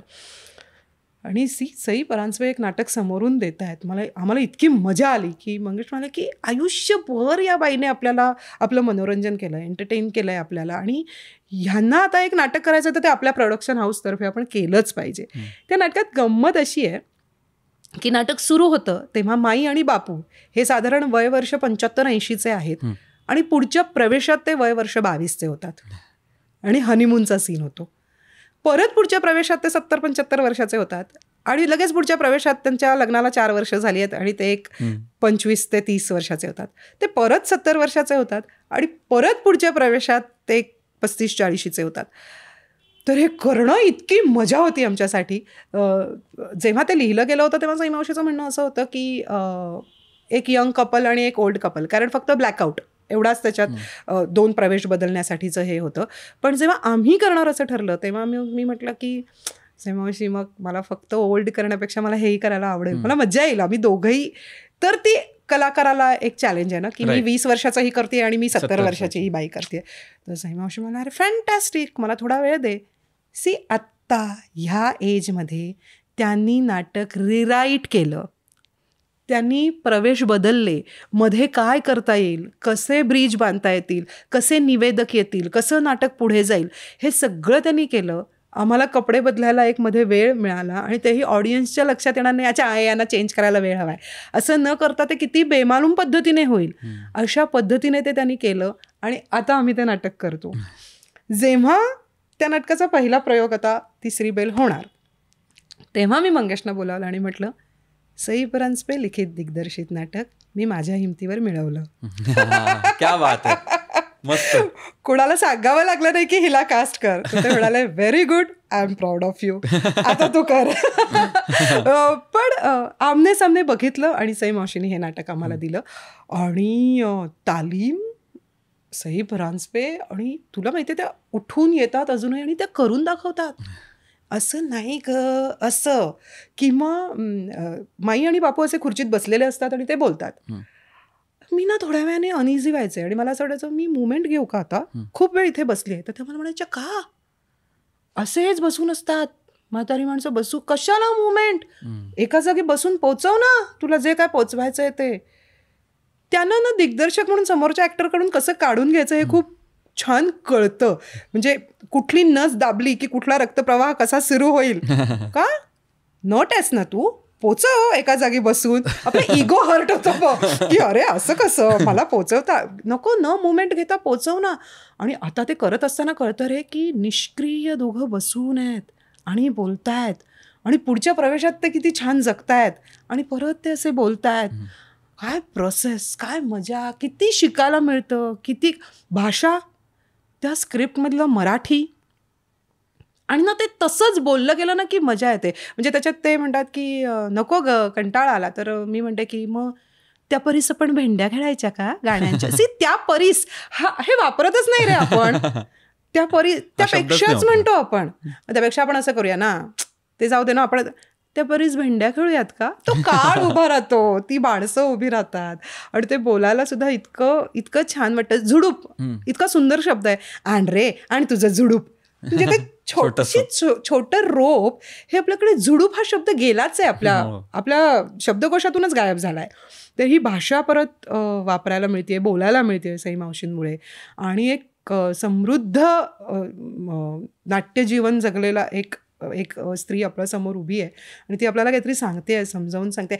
1-2 गोष्टी सई मावशी अजूनही त्या ओपन असतात. काही समोरून आलं तर त्या म्हणतात की हां बोल ना, काय म्हणणं आहे तुझं. तर मी त्यांना 1-2 गोष्टी सांगितल्या. तर मला त्या म्हणाल्या मी जनरली ऐकत नाही कुणाचं, तू चांगलं सांगतेस, आपण हे करूया. आणि एक दिवस असंच लंच ब्रेकमध्ये आम्ही बसलो होतो, जेवत होतो आणि मला म्हणाल्या की तू कधी दिग्दर्शनाचा विचार केला आहेस का. म्हटलं नाही, खूप खूप वेगळा प्रांत आहे हा म्हटलं, त्याच्यासाठी एक वेगळं विजन लागतं. केवळ दिग्दर्शन हा शब्द उच्चारता येतो म्हणून कोणी दिग्दर्शन नाही करू शकत. तर मला म्हणाला, मला असं वाटतं तू विचार करावास, तुझ्याकडे ती दृष्टी आहे, ते विजन आहे आणि तू विचार कर, मदतीला मी आहेच. इतकं मोठं काहीतरी समोरून मिळणं हे खूप त्या एक त्यांच्या वेळच्या गोष्टी सांगायच्या की तुला आम्ही माहिती आहे का तालीम कशी केली इवलेसे रोपची. आम्ही मुंबईत नव्हतो, आम्ही शहापूरच्या इथे एक अमनसारा म्हणून एक जागा आहे, आम्ही तिथे गेलो होतो. त्यांचा एक मोठा हॉल आहे आणि त्यांनी आम्हाला सांगितलं की हो करा ना तालीम, असं आम्ही इथे कधी काही केलेलं नाही आहे, तुम्ही करा ना. तिथेच त्यांच्या रिसॉर्टमध्ये आम्ही राहायचो. सकाळी 9 वाजल्यापासून जी तालीम सुरू व्हायची ना, 8, 8:30, आम्हाला कोणी हाकलणारं नाही, बाहेर काढणारं नाही, चला चला वेळ संपली, तुमचं एकच सेशन बुक आहे वगैरे काही नाही. तिथे मोबाईलला नेटवर्क नाही. त्यामुळे आम्ही सुंदर तालीम करतो. ट्रॅफिकमध्ये चिडचिड होऊन आम्ही पोचतोय वगैरे काही नाही. 9च्या तालमीला आम्ही 9ला 10 मिनटं असताना खाली रेस्टॉरंटमध्ये यायचो, ब्रेकफास्ट करायचो, 9 वाजता तालमीला पोचायचो. अख्खा दिवस आम्ही त्या नाटकात होतो. नाटक संपल्यावर सुद्धा आम्ही नाटकाविषयी म्हणजे अगदी त्याच नाही पण इतर नाटकांविषयी किंवा सईमावशींच्या कामाविषयी, आमच्या कामाविषयीच बोलायचो. त्यामुळे असं 24 तास आम्ही त्या नाटकात होतो आणि आम्ही तालमी केल्या आहेत. पण खूपच मजा आली होती इवलेसे रोप करताना, खूप खूप मजा आली होती. आणि आता जेव्हा नाटक संपल्यानंतर प्रेक्षक भेटतात असे पाणावलेल्या डोळ्यांनी की काय काय बघितलं, हे काय केलं तुम्ही, तेव्हा मजा येते, खूप मजा येते. राईट. कमाल, जबरदस्त प्रोसेस आहे. खूप खूप खूप. मला ना नेहमी प्रयोगापेक्षा मी तालीम जाम एन्जॉय करते. तालीम संपलं की असं मला वाटतं संपली तालीम, आता काहीच नाही. कारण त्याच्यात जी भांडणं होतात, वाद होतात, मारामाऱ्या होतात. माझी आणि मंगेशची तर एवढी भांडणं होतात ना तालमीच्या दरम्यान, खूप भांडतो आम्ही. कारण मला रोज काहीतरी असं वेगळं करून बघायचं, आज असं करून बघूया, आज असं, आज असंच. आणि मंगेश म्हणतो थांबमध्ये एक तर पूर्ण कर, तू बघ त्याच्यात तुला काही सापडतंय का, तू कर, तुला वेगळं आणखीन काही करून बघायचं असेल तर कर, पण जरा समोरच्या ऍक्टरला कळू तर दे आज तू काय करणार आहेस, त्या पद्धतीने मी रिॲक्ट होणार आहे. पण तालीम ही जी प्रोसेस असते ना ती खूप मजेशीर असते. काय काय मिळत असतं तालमीत. आणि नंतर एक एक गोष्टी, आधी तर आम्ही असं नुसतं पट्ट्या आखून, ओळी आखून, खुर्च्या बिरच्या घेऊन तालीम करतो. नंतर एक सेटचा भाग यायला लागतो, एक गोष्टी ॲड व्हायला लागतात. मला तो प्रॉपर्टी हँडल करायला इतकं आवडतं. हे उचल, ते उचल, हे कर, ते कर. आणि तालीम मी खूप एन्जॉय करते. मग एकदा नाटक ओपन झालं, सुरू झालं की मग ते होतंच. पण त्याच्या आधीची प्रोसेस खूप मजा येते, खूप मजा येते, खूप मजा येते. मला विचारायचं होतं आता तू आणि मंगेश दादा ताई क्रेझी हो गया. तुम्ही आता एवढे क्रिएटिव्ह प्रोजेक्ट्स म्हणजे हे जे प्रोजेक्ट्स आहेत ते एकत्र करता, म्हणजे केलेले आहेत आधी पण आणि इंडिव्हिज्युअली पण वेगवेगळे प्रोजेक्ट चालू असतात. तुमच्या दोघांमधलं डायनॅमिक्स कसं आहे? तुमच्या दोघांमधली कॉन्व्हर्सेशन्स कोणत्या प्रकारची असतात? म्हणजे सगळीच नाही म्हणत आहे मी घरातली, म्हणजे आता हे आणायचं की ते मागवायचं आहे तसं नाही म्हणत आहे मी, पण क्रिएटिव्ह कॉन्व्हर्सेशन्स असतात का तुमची? किंवा तुमचं असं ठरलं आहे का की तुम्हाला असं झोन आवडतो की चहा पिताना आम्ही असं अशा गप्पा मारतो वगैरे? मी I am just trying to understand, असं नाही मला माहिती. एकच अशी कुठली वेळ ठरलेली नाही, पण म्हणजे मी काहीही अतिशयोक्ती नाही करते. आम्ही 24 तास फक्त नाटकाविषयी बोलत असतो. म्हणजे जनरली असं असतं की 2 माणसांमध्ये म्हणजे नवरा बायकोमध्ये तिसरी गोष्ट आली तर त्याने नातेसंबंध दुरावू शकतात. पण आमच्या दोघांमध्ये ही तिसरी गोष्ट आहे म्हणून आम्ही जास्त घट्ट बांधले गेलेलो होतो आणि ते म्हणजे नाटक. आमच्यात नाटक नसतं तर आम्ही काहीच करू शकलो नसतो. केवळ नाटक आणि नाटक. आमचं असं ना काही ठरलेलं नसतं, पण कधी कधी तर रात्री असे झोपलेलो असतो, पहिली 10 मिनिटाची झोप झालेलीही असते आणि अचानक काहीतरी आठवतं आणि मंगेश ते वाक्य आहे ना ते तुम्ही असं नका घेऊ. ते काय कुठलं वाक्य, नाही ते जे आहे ना तिथे तुम्ही आधी नका ना वळू. तुम्ही जर आधी वळलात ना आणि त्याच्यानंतर पुढे 2 तास जातात आमचे की आम्ही फक्त नाटकाविषयी बोलत असतो. आम्ही ब्लॅकआउटमध्येही भांडतो. म्हणजे त्या 5-10 सेकंदाच्या ब्लॅकआउटमध्येही वाद कशाला पुढे गेली, अरे तर तिकडे वळू नको ना, आणि परत लाईट आले की आमच्यात काहीच प्रॉब्लेम्स नाही. किंवा कधी कधी नवरा बायको म्हणून स्टेजवर जर काही प्रॉब्लेम झाला तर आमचं ट्युनिंग आम्हाला खूप महत्त्वाचं आहे किंवा बरं पडतं ते सॉल्व्ह करायला. कारण विदाऊट डायलॉग आम्हाला कळतं काय प्रॉब्लेम झाला की थोडं सरकलं आहे, हे थोडं हल्लं आहे, थोडं उचल, हे थोडी एनर्जी लो लागते हां, हे विदाऊट डायलॉग आम्हाला कळतं. राईट. कारण आम्ही तेवढे कम्फर्टेबल झालो होतो आता. आणि तो प्रवेश पुढे जाण्यासाठी ते मदतीचं ठरतं. आम्ही एकदा कसं झालं आहे की आम्ही सतत एकत्र नाटक सतत एकत्र करतोय, तालीम एकत्र करतोय. तर आम्ही एकदा असं ठरवलं की आता ना बास, आता आपण ना 2 दिवस कुठेतरी बाहेर जाऊया, हे नाटकाव्यतिरिक्त असं कुठेतरी जाऊया 2घंच जण, आणि काही बोलायचं नाही नाटकाविषयी, चर्चाही करायची नाही, जायचं कुठेतरी. असं करून बॅग बिग भरली दोघं. प्रॉमिस नाटकाविषयी काही नाही अजिबात नाही. म्हणून आम्ही गेलो. पहिला दिवस जरा छान, हा हु किती मस्त ना, पाऊस, अय्या, हिरवळ वगैरे सगळं झालं. आणि नंतर म्हटलं आता काय, दुसऱ्या दिवशी काय, तर म्हटलं मंगेश आता कुठे जायचंय का आपल्याला. तर म्हणाले की झालं होतं साईट सीइंग तर झालं आपलं, पण आपण ठरवलंय 2 दिवस. म्हटल्यावर 2 दिवस आपण राहायचंय. म्हटलं नाही तसं नाही, मी एक स्क्रिप्ट आणलंय बॅगेत टाकून. तर ते मला म्हणाले ॲक्च्युली तू चिडशील म्हणून आणलंय मी पण. काढा लवकर, काढा, वाचूया, चर्चा करूया त्याच्यावर. असं करून आम्ही पुन्हा हार्डली 1 दिवस आम्ही विदाऊट नाटक राहिलो होतो की नको काही बोलूया. दुसऱ्या दिवशी आम्ही स्क्रिप्ट काढून वाचलं की नाही हे असं करूया का, हे असं करूया का, ह्याचं हे असं काही म्हणता येईल का वगैरे. त्यामुळे ना आम्ही त्याच्यातच असतो, त्याच्यातच. किंवा एखादं काम मंगेशनी करावं असं जर मला वाटत असेल तर मी सांगते त्यांना, समजा दिग्दर्शक म्हणून हा सीन तुमच्या समोर आला तर तुम्ही कसा कराल, त्याचं डिटेलिंग कसं कराल, म्हणून तरी हे सगळं उचलून ठेवून द्या किचनमध्ये. नाहीतर तुम्ही स्वतःहून काही हे उचलणार नाही. पण दिग्दर्शक म्हणून तुम्हाला जर सीन आला तर कळलं पाहिजे ना की हा कसा करायचा. असं करून मी कामही करून घेते त्यांच्याकडून. पण होता होय तो प्रोजेक्ट निवडीपासून एखाद्या प्रोजेक्टमधून बाहेर पडेपर्यंत आम्ही अगदी मोकळेपणाने चर्चा करतो, आम्ही एकमेकांना मदत करतो. माझं म्हणणं असतं की एखादं प्रोजेक्ट मना विरुद्ध वाटत असेल, तुम्ही हे करताय तर स्पष्टपणे नाही सांगा. मी शक्यतो मी हे प्रोजेक्ट का करत नाही आहे ह्याचं खरं कारण देण्याचं प्रयत्नात असते. मी कधीच माझ्याकडे तारखा नाही आहेत, ॲक्च्युली मला आत्ता वेळ नाही आहे हे सांगत नाही. कारण मी ज्याच्यात कम्फर्टेबल आहे असा एखादा रोल आला तर केवळ सुयोगला असं वाटेल की नाही ती बिझी, आपण हिला नको विचारूया, असं व्हायला नको. किंवा मी जर तुला सांगितलं की अरे मी ह्याच्यातनं कम्फर्टेबल नाही आहे सुयोग म्हणून मी नाही म्हणते, तर त्याच्यावरची तू उत्तरं शोधू शकतोस. आयदर त्याच्यातून काहीतरी मार्ग निघू शकतो किंवा तुला खरंच पटू शकतं की मी का नाही म्हणतेय. सो माझा अट्टहास हा असतो, रादर आमच्या दोघांचाही हा असतो. किंवा एखादं प्रोजेक्ट निवडताना आम्ही दोघं समोर बसून चर्चा करून आम्ही निवडतो आणि ते प्रोजेक्ट करतो. आम्ही बरीचशी नाटकं म्हणजे त्या नाटकांना बिचारांना आता वाचवूया, चांगली नाटकं आहेत ती उगाच जात आहेत अशा ह्याच्यात केली आहेत. म्हणजे आमचं केदिलसारखं नाटक, केदिलची गंमत अशी झाली तुला सांगते की म्हणजे जसं आमने सामने बघून आम्हाला इवलेसे रोप सई मावशींनी दिलं तसं शेखर ढवळीकरनी नाटक लिहिलं होतं केदिल भराने नावाने आणि कास्टिंग चाललं होतं. शेखर आले होते आमच्याकडे, मी पुण्यात हॉटेलवर एका राहिले होते, आमचा गोष्ट तशी गमतीचीचा प्रयोग होता म्हणून. आणि त्यांनी नाटक वाचलं आणि मंगेशला म्हणाले की तू हे डिरेक्ट कर आणि काय करूया बरं कास्टिंग. मग तेव्हा खूप वेगळी वेगळी नावं सुचत होती. त्या समोरच्या कॅरेक्टरसाठी मी काही वेगळी नावं सांगत होते आणि मग बघू काहीतरी कास्टिंग करू. पण मंगेश म्हणाले नाटक छान आहे शेखर, मी नाटक डिरेक्ट करतो. आणि ते झाल्यावर म्हटलं की आता आमचा 5चा प्रयोग आहे संध्याकाळी गोष्टचा, चला ना म्हटलं शेखर तुम्ही काय आता वेळ आहे ना. म्हणे हो वेळ आहे मला, चला. म्हणून ते गोष्ट तशी गमतीची बघायला आले. नाटक संपल्या ते म्हणाले तुम्ही करा, तुमच्यासाठी लिहिलंय मी हे नाटक. हे बघितल्यावर मला असं वाटतं की हे नाटक तुम्ही केलं पाहिजे. तर मी म्हटलं की करायला हरकत नाही, पण सिनियर सिटीजनचं कार्ड येतं त्या बाईला, ती 60 वर्षाची बाई आहे. आणि हे नाटक आम्ही काहीतरी 2015-16 केलं.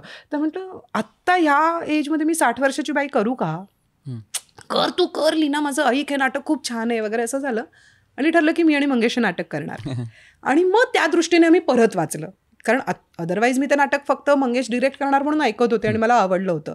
पण आपण करतोय म्हटल्यावर मी ते नाटक पुन्हा नव्याने ऐकलं आणि म्हटलं अरे हे छान आहे, हे आपण करूया. आणि हे सगळं झालं आणि आता ठरलं आम्ही हे नाटक करणार. आणि 1-2 आठवड्यांनी पुन्हा एकदा आमचा पुण्यात प्रयोग होता आणि विक्रम गोखले मंगेशना भेटले आणि म्हणाले मंगेश आय एन्व्ही यू, किती सुंदर नाटक करतोयस तू.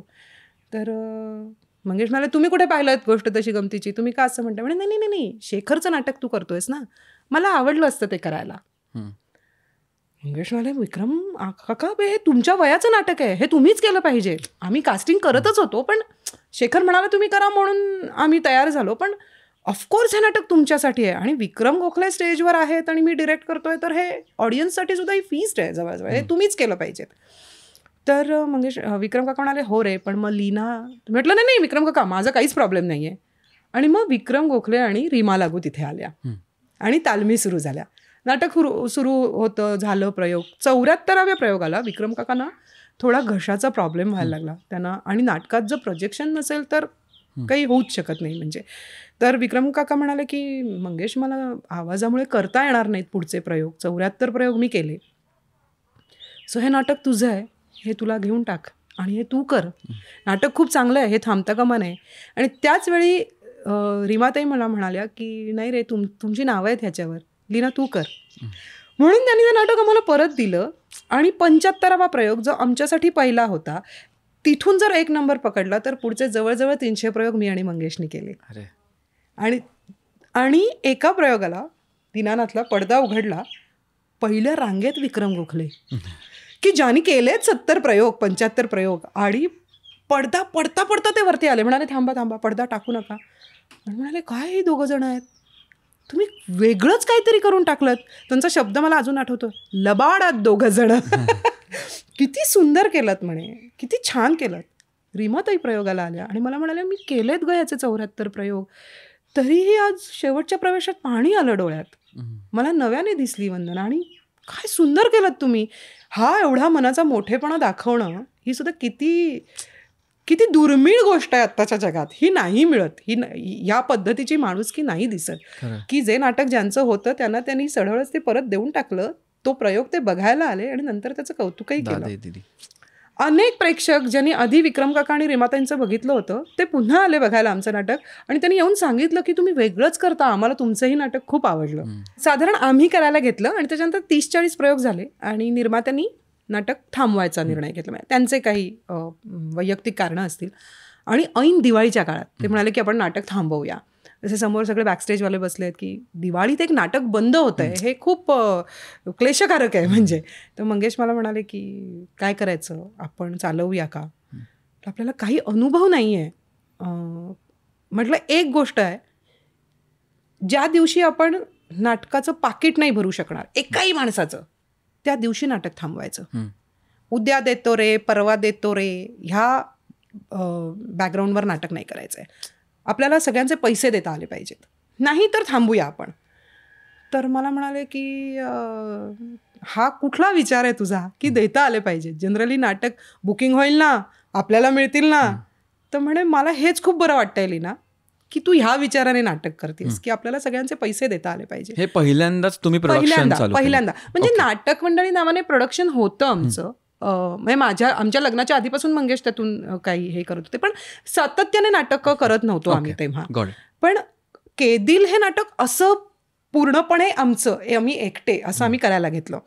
आणि अरे इतकं सुंदर चालायला लागलं नाटक, इतकं सगळ्यांनी मदत केली की अरे तुम्ही, शेखर ढवळीकरनी मदत केली, कर मंगेश तू करतोयस ना, कर, चल हे नाटक कर, आपण करूया. असं करून पुढे आम्ही 300-350 प्रयोग केले त्याचे. आणि एक अडकलेलं नाटक कुठेतरी आम्ही सोडवलं असं एक फिलिंग होतं. आणि आमच्या महोत्सवी प्रयोगाला सचिन खेडेकर, सचिन पिळगावकर, त्याच्यानंतर आमच्या होणार सूनच्या माझ्या सगळ्या आमच्या आया सगळ्या जणी आणि ही सगळी मंडळी आली होती. आणि त्यांनी इतकं कौतुक केलं. पण अनेक जण नाटक बघून गेले, स्वतः विक्रम काका रीमाताई बघून गेल्या, आणि त्यांनी जे कौतुक केलं ना की अरे मस्त चाललंय, तिथे ना कुठेतरी एक आत्मविश्वास वाढला की करूया, आता करायला हरकत नाही. काही गोष्टी कळायला लागल्यात, काही जाणवायला लागल्यात, काही चुका कळायला लागल्यात की अरे हे असं करून उपयोगाचं नाही आहे. आणि मग मात्र पूर्णपणे आम्ही ठरवलं की चल आता आपण आपलं असं नाट्यसंस्था करायची आणि त्या अनुषंगाने नाटकं करायची. आणि मग नंतर मग पुढे आमने सामने केलं, इवलेसे रोपं केलं. आता अजून काही पाईपलाईनमध्ये 1-2 नाटकं आहेत की जी आम्हाला करायची आहेत आणि आम्ही केलं. पण मजा येते. मग परदेश दौरे आले त्याच्यात, की परदेश दौरे केले, आमने सामनेचे परदेश दौरे केले आणि खूप मजा आली. आमचा आमने सामनेचा BMMला प्रयोग होता आता जूनमध्ये, आत्ता 22 मध्ये, 22 मध्ये आधीचं, ह्याच्या आधीचं. हां, आणि असं 2,500-3 हजाराचं पब्लिक, अशा 7-8 स्क्रीन, आणि मी एंट्री घेतली आणि मला असं झालं की एक ना तुमचं ऑडियन्स कसं आहे आणि किती आहे आणि तुम्ही किती इंटिमेट थिएटरमध्ये तुम्ही परफॉर्म करताय ह्याच्यावर ना खूप अवलंबून असतं. जेव्हा तुम्ही प्रायोगिकवर काम करत असता किंवा जेव्हा तुम्ही मिनी थिएटरमध्ये काम करत असता तेव्हा एक ऑडियन्सची कपॅसिटी वेगळी असते, तुमची डिलिव्हरी त्या पद्धतीने असते. जेव्हा तुम्ही 700-800 थिएटरच्या रेंजमध्ये नाटक करताय पब्लिकमध्ये किंवा हजाराचं पब्लिक आहे, हाऊसफुल प्रयोग आहे मोठ्या थिएटरमध्ये व्यावसायिकला, तेव्हाची गोष्ट वेगळी असते. आणि इथे 2,500-3 हजार माणसं. म्हटलं की हीच ती वेळ की जिथे आत्तापर्यंतची तुमची पुण्याई कामी येईल. जे काही तुम्ही चांगल्या गोष्टी केल्या असतील त्या इथे आत्ता वापरायच्या आहेत. आणि तुला सांगते, तो प्रयोग न भूतो न भविष्यती झाला. तुला माहिती आहे का, एक सीन त्याच्यात मी करते की ते मला म्हणतात की तुला साहिल आणि समीरा भेटले का? तर मी म्हणते की भेटले. काय करत होते? तर मी म्हणते की काही करत नव्हते, थोडे बिझी होते. तर ते म्हणतात बिझी म्हणजे काय करत होते? आणि त्याच्यानंतर मी जे सांगते लाजून की ते किस करत होते एकमेकांना. हे एकही वाक्य पूर्ण न करता मी ज्या पद्धतीने सांगते करत, तुला सांगते तो मी पॅच केल्यानंतर गाण्याचा कार्यक्रम असावा असं लोक वन्स मोर नाटकात वन्स मोर असं नसतं कधी. वन्स मोर असं ओरडत होते. तर मंगेश म्हणाले की एक सुसूत्र वाक्य पूर्ण होईल असे काही शब्द निघतील का मुखावाटे? तर मी म्हटलं काढायलाच हवे, त्यांनाही नाही कळलं. असं करून मी ते परत सगळं केलं. आणि काय प्रयोग संपला आणि आम्ही जेवायला गेलो की तिकडे, आणि तो मोठा हॉल, त्या हॉलमध्ये सगळी माणसं जेवायला बसलेली, आणि आम्ही गेल्यावर एवढं सगळं पब्लिक उठून उभं राहिलं आणि टाळ्या वाजवत होतो. सो मला ना रडायला आलं. मी रडले तिथे की बाप रे, हे एका दिवसाचं प्रयोगाचं हे एक दिवसाचं मॅजिक आहे माझं. मला असं वाटलं की हे जे सुपरस्टार होतात ना, की ज्यांना फक्त हात लावायला लोकांना असं वाटत असतं की मी याला की हा राजेश खन्ना आहे, धर्मेंद्र आहे, अमिताभ बच्चन आहे, शाहरुख खान, ह्यांचं काय होत असेल? हे कुठलं प्रेम आहे ऑडियन्सचं जे तुमच्यावर इतकं नितांत प्रेम करतंय की जे जेवण सोडून उभे राहतात आणि तुमच्यासाठी टाळ्या वाजवत आहेत. तर आणि पुन्हा एकदा हेच की हे फक्त नाटक तुम्हाला देतं, हे फक्त नाटक देतं तुम्हाला.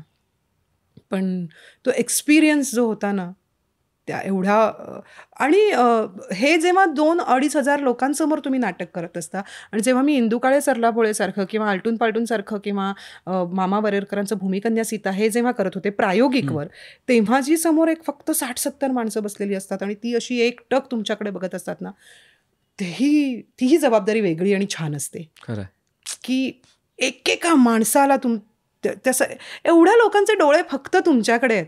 हे काय आहे रे, हे काय फिलिंग आहे माहिती आहे का? हे कमाल आहे, कमाल. आणि सगळ्यांसाठी नव्याने तुम्ही काहीतरी परफॉर्म करत असता. सो मी प्रायोगिकवर सुद्धा तेवढीच रमते जेवढी मी व्यावसायिकवर रमते. राईट, कमाल. आणि आपण सिरियल वगैरे बद्दल तर बोललोच नाही होत किंवा बद्दल, पण हे मला काय म्हणजे प्रकर्षाने जे जाणवतं आणि जे महत्वाचं आहे या पूर्ण संभाषणात, की जे आपण आधीही म्हणत होतो की यंग जनरेशनची मुलं येत नाही आहेत नाटकांकडे किंवा जनरली कमी प्रमाणात दिसत आहेत, आणि त्यांचं हँड होल्डिंग हे खूप महत्वाचं आहे, किंवा त्यांना ऍटलिस्ट 1-2दा दाखवणं, किंवा तो that one step is very important. नाव त्याच्यानंतर ते येऊन गेल्यानंतर ते नाटक किती चांगलं होतं आणि त्यांना काय फील झालं त्याच्यावर ते पुढे डिसाईड करणार आहेत परत यायचं की नाही. तर ती नाटक करणाऱ्यांची पण जबाबदारी आहेच. पण हे जे पहिलं स्टेप आहे ना, आणि बरेचदा असं वाटतं की आपला ऑडियन्स तसा आहे का बऱ्यापैकी वाईड आहे, तर आपलं न्यूजलेटर सुद्धा आहे, म्हणजे वायफळ पत्रव्यवहार म्हणून, जिकडे एक 5,000 लोक वगैरे आहेत ज्यांना मी लिहून पाठवतो काय असतं, जेव्हा मी नाटक वगैरे बघतो मी पाठवतो की रे बघा हे खूप चांगलं आहे.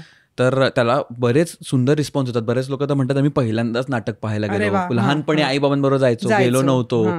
तर तसं आहे. तर आय थिंक असेही आत्ता बरेच लोक बघत असतील. तर मला असं फक्त सांगायचं आहे किंवा असं जस्ट शेअर करायचं की मी आणि प्राचीने पण क्युरिओसिटी होती म्हणून चालू केलं आणि आम्हाला खूप आवडतं म्हणून आम्ही जात असतो, प्रायोगिक असू दे किंवा व्यावसायिक असू दे. तर ते आपल्या जनरेशनने करणं इम्पॉर्टंट आहे. ऑफकोर्स नाटक बनवणाऱ्यांनी जसं आपण मगाशी म्हटलं की विषय पण तेवढेच इम्पॉर्टंट आहेत ह्या जनरेशनला रिलेटेबल, पण आपणही जाऊन ते एकदा एक्सपिरियन्स केलंच पाहिजे की त्याची हळूहळू आपल्याला मजा कळेल. कारण की एवढी आपण आजच्याच भागात एवढी मेहनत आहे त्याच्या मागे एखादं नाटक बसवायला, ते पूर्ण स्क्रिप्टिंगपासनं ती गोष्टपासनं सगळं त्याच्या मागची सगळी तालीम आली, नंतर सगळं बसवणं आलं, फायनान्सेस त्याचे बसवणं आलं, खूप मेहनत जाते. आणि हे एवढी मेहनत होऊन पण त्या प्रत्येक प्रयोगाला तेवढ्याच जिवंतपणे ते कलाकार सादर करत असतात आणि तिथे आपल्याला जिवंतपणे व्यक्तही होता येतं. हो. आणि हे एकदा मी मागच्या पण एका भागात असंच नाटक आणि लाईव्ह च्या संदर्भात डिस्कशन चालू होतं, तेव्हा पण तेच म्हणालो की जरी ते नाटक आपल्यासाठी बनवलेलं असलं की आपण ऑडियन्स म्हणून तिथे असलो ना, तरी ते तुम्हाला काय भावना तुमच्यात निर्माण होतात ते बघताना त्याच्यासारखी जबरदस्त स्पेस नाहीये. कारण तुम्ही त्या तुमच्या झोनमध्ये असतात ते 2 तास 3 तास. काय होतं माहितीये, नाटक ना तुला भाग पाडतं इमॅजिन करायला. राईट. कॅमेरा ना तुला डायरेक्ट घेऊन जातो. म्हणजे गौरीशंकर समोरून जात होतो, सो कॅमेरा तुला गौरीशंकरमध्ये नेतो. हे दुकान गौरीशंकर आणि हा गौरीशंकरच्या समोरून जातोयस. पण ज्यांना गौरीशंकर हे दुकान माहिती आहे ते त्यांच्या रस्त्यावर जायला लागतात. पण जर तुला ते माहित नाहीये तर तुला ते जाणवतं की हा गौरीशंकरच्या समोरचा हा रस्ता हा असा असेल. किंवा मी जेव्हा म्हणते ना, नाही खरं तर त्या काळोख्या रात्री आजूबाजूला कुणीच नव्हतं. प्रत्येकाची काळोखी रात्र वेगळी असते आणि नाटक तुम्हाला ना हे सगळं करायला भाग पाडतं. माझं तर म्हणणं आहे की नाटक जर जिवंत ठेवायचं असेल तर उत्तम ऍक्टर, लेखक, दिग्दर्शक, नेपथ्यकार, प्रकाश योजनाकार ह्या लोकांबरोबरच ना, म्हणजे ही लोक तर तयार व्हायला हवीच आहेत, पण एक उत्तम प्रेक्षकही निर्माण झाला पाहिजे, जो पूर्वी सुधा करमरकर काय किंवा जयदेव हट्टंगडी काय किंवा ही जी आपले रत्नाकर मतकरी काय, ही जी एक बालनाट्याची मोठी चळवळ होती ना, जी आता थांबली आहे. तर ह्यांनी बालनाट्यात जाणाऱ्या सगळे माणसं पुढे उत्तम हे कलाकार झाले किंवा तंत्रज्ञ झाले असे नाही, पण ते प्रेक्षकही झाले. कारण तुमच्यावर तेव्हा तसे संस्कार झाले. माझ्याकडे उत्तम बालनाट्य बघायला माझे आई बाबा मला घेऊन जायचे. मी ते बघत बघत लहानाची मोठी झाले आणि मला आवड लागली. प्रत्येकाने येऊन स्टेजवर परफॉर्म करा असं नाही, पण तो प्रेक्षक उत्तम तयार करणं हे सुद्धा गरजेचं आहे. आणि ते झालं पाहिजे असं मला वाटतं. कारण आमचा पण प्रयत्न असतो. कारण असंही नाही की आमचा पण खूप अभ्यास आहे या विषयावर की आम्ही सांगू की हे करा वगैरे किंवा आपल्या प्रेक्षकांना सांगू, पण आम्ही पण एक्सपिरियन्स झाल्यावर हे सांगतो की आम्हाला हे चांगलं वाटलं किंवा हे चांगलं फील आलं आम्हाला किंवा फिलिंग आलं किंवा हा विचार मला करायला लागलो मी ह्या नाटकामुळे किंवा या कलाकृतीमुळे. तर तुम्हाला बघा जमलं असेल तुमच्या इथे तर जाऊन या. कारण एवढ्याशा गोष्टीवर पण बरीच लोक जातात. मी ना मध्ये एक नासिरभाईंचा इंटरव्ह्यू ऐकला होता, जेव्हा त्यांनी असं सांगितलं होतं की टेलिव्हिजनमध्ये तुम्हाला कलाकार किंवा एखादा माणूस हा आहे त्याच्यापेक्षा लहान दिसतो, सिनेमामध्ये आहे त्याच्यापेक्षा मोठा दिसतो. नाटक हे माध्यम असं आहे की जिथे तुम्हाला ते पात्र, तो कलाकार, ती व्यक्ती जशी आहे तशी दिसत असते. नाटकात ना तू ठरवतोस.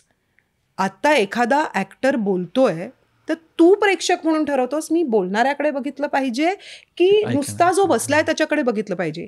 किंवा दिग्दर्शकाचं म्हणणं असं असतं काही वेळेला, जेव्हा एखादा प्रवेश बांधत असताना की थांब आत्ता तू हे बघणं गरजेचं नाहीये, हे बघणं गरजेचं आहे.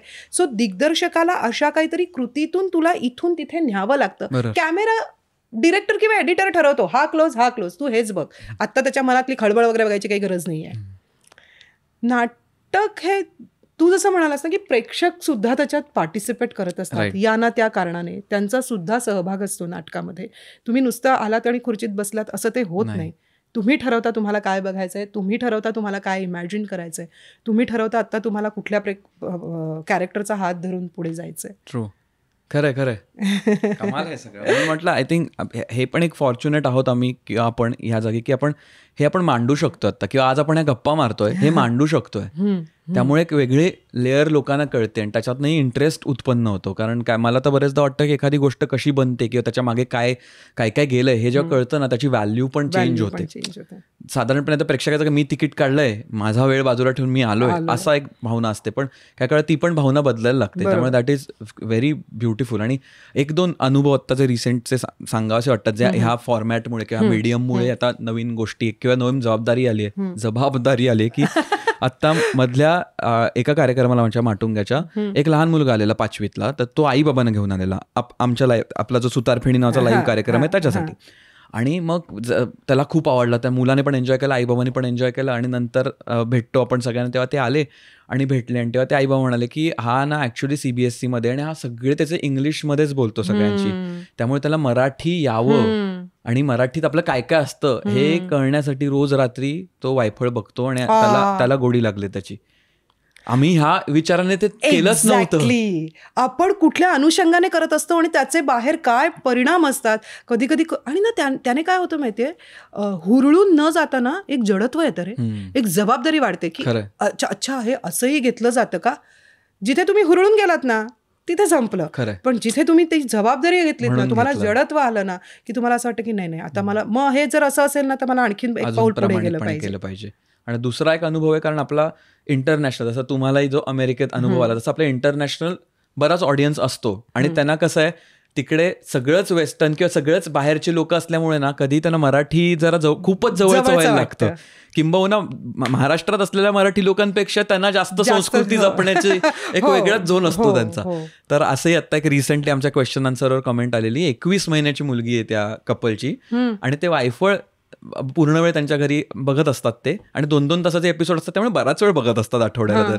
तर ती आता बोलायला लागले आणि जेव्हा पण आपला एपिसोड किंवा मी कुठेतरी त्यांना स्क्रीनवर दिसतो ना तर ती नमस्कार मंडळी म्हणते बेल्जियम मध्ये. किती गोड आहे. तर आता हे सगळे किती सुंदर गोष्टी असतात आणि तेच आहे आपण करत राहतो प्रामाणिकपणे, पण ते कोणासाठी किती काही काय करून जाऊ शकतं तेच नाटकात पण होतं. बरेचसे सुंदर विचार येऊन जातात, आपण स्वतःला क्वेश्चन करतो. जसं ते मस्तच उदाहरण दिलं की त्या सीनला लोक हसली पण त्या पॉज नंतर what you said was the important piece, तिकडे सगळे स्वतःला रिव्हॅल्युएट केलं. तर ते होणं पण महत्वाचं आहे. तर आय थिंक ह्या पटापट कॉन्टेंटच्या मध्ये जाऊन नाटक बघणं हा ड्रास्टिक चेंज खूप इम्पॉर्टंट. आम्हाला तर आवडतो म्हणून आम्ही जातो, त्यामुळे तुम्ही पण जा. अद्भुत दरवाजा नावाची आपण एक सेगमेंट करतो जिकडे मी एक छोटीशी एक काय म्हणेन सीन सेट करीन आणि मग यू हॅव टू थिंक आणि काही असेल डोक्यात ते मांडायचंय. फुल फ्लेक्सिबिलिटी, कोणालाही तिथे आणू शकतो, काळ बदलू शकतो, काही करू शकतो. पण त्याच्या आधी वायफळवरून कसं वाटलं? अरे खूप छान रे, खूप खूप खूप मस्त, खूप मोकळेपणाने बोलले. मला खरंच कधी कधी असं वाटतं की मला काहीतरी खूप म्हणायचं असतं, मांडायचं असतं, पण ते कसं आणि पोचवायचं. म्हणजे ह्या सगळ्या ह्याच्यातून मला एवढंच म्हणायचं आहे की जे मी तुझ्या माध्यमातून सांगेन, जे आपण आता म्हणालो की खरंच येऊन नाटक बघा. आणि ना नाटकामध्ये सुद्धा आता पारंपरिक पद्धतीने सगळे विषय न हाताळता काहीतरी बदल करायची गरज आहे. ही एक जबाबदारी म्हणून आम्हालाही कळतंय आणि आम्हीही त्या दृष्टीने प्रयत्न करतोय आणि खूप छान आहे. मला स्वतःला थोडंसं आत्ता जी तुम्ही तरुण मुलं जे काही करताय, ज्या पद्धतीने माध्यम हाताळताय, मी थोडी मागे आहे आणि मला अजिबात हे कबूल करायला लाज वाटत नाहीये की हो मी जरा मागे आहे. पण मलाही हे सगळं शिकून घ्यायला आणि ह्या प्रवाहाबरोबर जायला अगदी नक्कीच आवडेल. कारण कधी कुठलीही गोष्ट मी माझी करते, तुम्ही तुमची करा असं करून होत नाही. आपण खूप लाजतो किंवा आपण कमीपणा मानतो ह्याच्यात की मला एक मदत हवी आहे, मला थोडी मदत कर हे म्हणायला आपण लाजतो. तर मला असं वाटतं की हे होता कामा नये, हे मला आज या गप्पांमधून कळलं. ह्या नावाला जागणारा कार्यक्रम आहे हा, वायफळ नाही आहे, वायफळ आहे. त्यामुळे खूप मजा आली. Thank you so much. तर अद्भुत दरवाजा आपण आलेलो. मी इथे बेसिकली एक मस्त एक सीन मांडीन ऑन द स्पॉट, जो आलेला आहे येईल अशी ईश्वरचरणी प्रार्थना. आणि मग you have to be in that and do आणि एक्सप्लोर जे काय. माझा डोक्यात सीन असा आत्ता चालू आहे की you are visiting your school again. तिकडे 3 जणी तुम्ही पहिल्या बेंचवर बसायचा तो वर्ग, आणि त्या दरवाजाच्या फ्रेममधनं यू एंटर्ड तो दरवाजा. आणि आता तिकडे साधारणपणे ना एक 7वी-8वीतली मुलं आणि मुली सगळे समोर असे बसलेले आहेत. हम्म.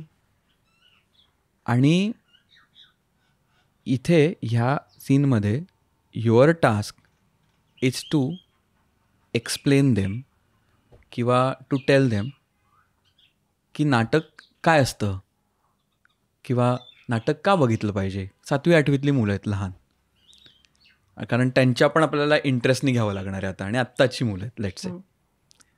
तर how would you go about it? कशा प्रकारे त्यांना मस्त समजावता येईल किंवा त्यांना नवीन टेस्ट देता येईल ह्याची, असा एक झोनमध्ये. बरं, नाटक का बघायचं? आता तो तू आहेस 7वी 8वीतला मुलं. मग आता तू जरा चांगलं काम केलंस तर कदाचित माझ्या पुढच्या नाटकात मी तुला कास्टही करेन. अरे बापरे, ही जबाबदारी. त्यामुळे का 7वी 8वीतलं कॅरेक्टर आहे का? दाढी करावी लागेल का? तर एक तर शांत बसायचं सगळ्यांनी. आणि 7वी 8वीतली नाही लावत. नाही लावत. नाटक का बघायचं? मुळात नाटक म्हणजे काय असतं की लहानपणी आपण एखादी गोष्ट ऐकतो, चिमणी कावळ्याची गोष्ट असते किंवा सिंह आणि उंदीर अशी गोष्ट असते.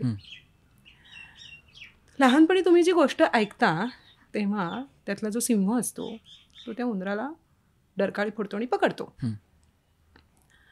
हे तुम्ही ऐकत असता, पण जेव्हा तुम्ही नाटक करत असता तेव्हा तुम्हाला तो सिंह व्हायचं असतं.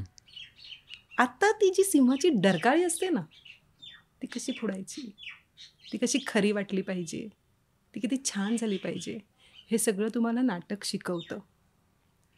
नाटक जेव्हा त्या सिंहाला सिंह त्या उंदीर सोडून देतो, खरा सिंह कधी सोडेल का? नाही. पण गोष्टीतला सिंह सोडतो. मग तुमचा दिग्दर्शक सांगतो ह्याला सोडून द्या, म्हणून तुम्ही सोडणार का? नाही. ते सोडण्यासाठी सिंहाला काय काय वाटत असतं हे तुम्हाला नाटक शिकवतं. नाटक हे तुम्हाला रोजच्या आयुष्यातही उपयोगी पडतं.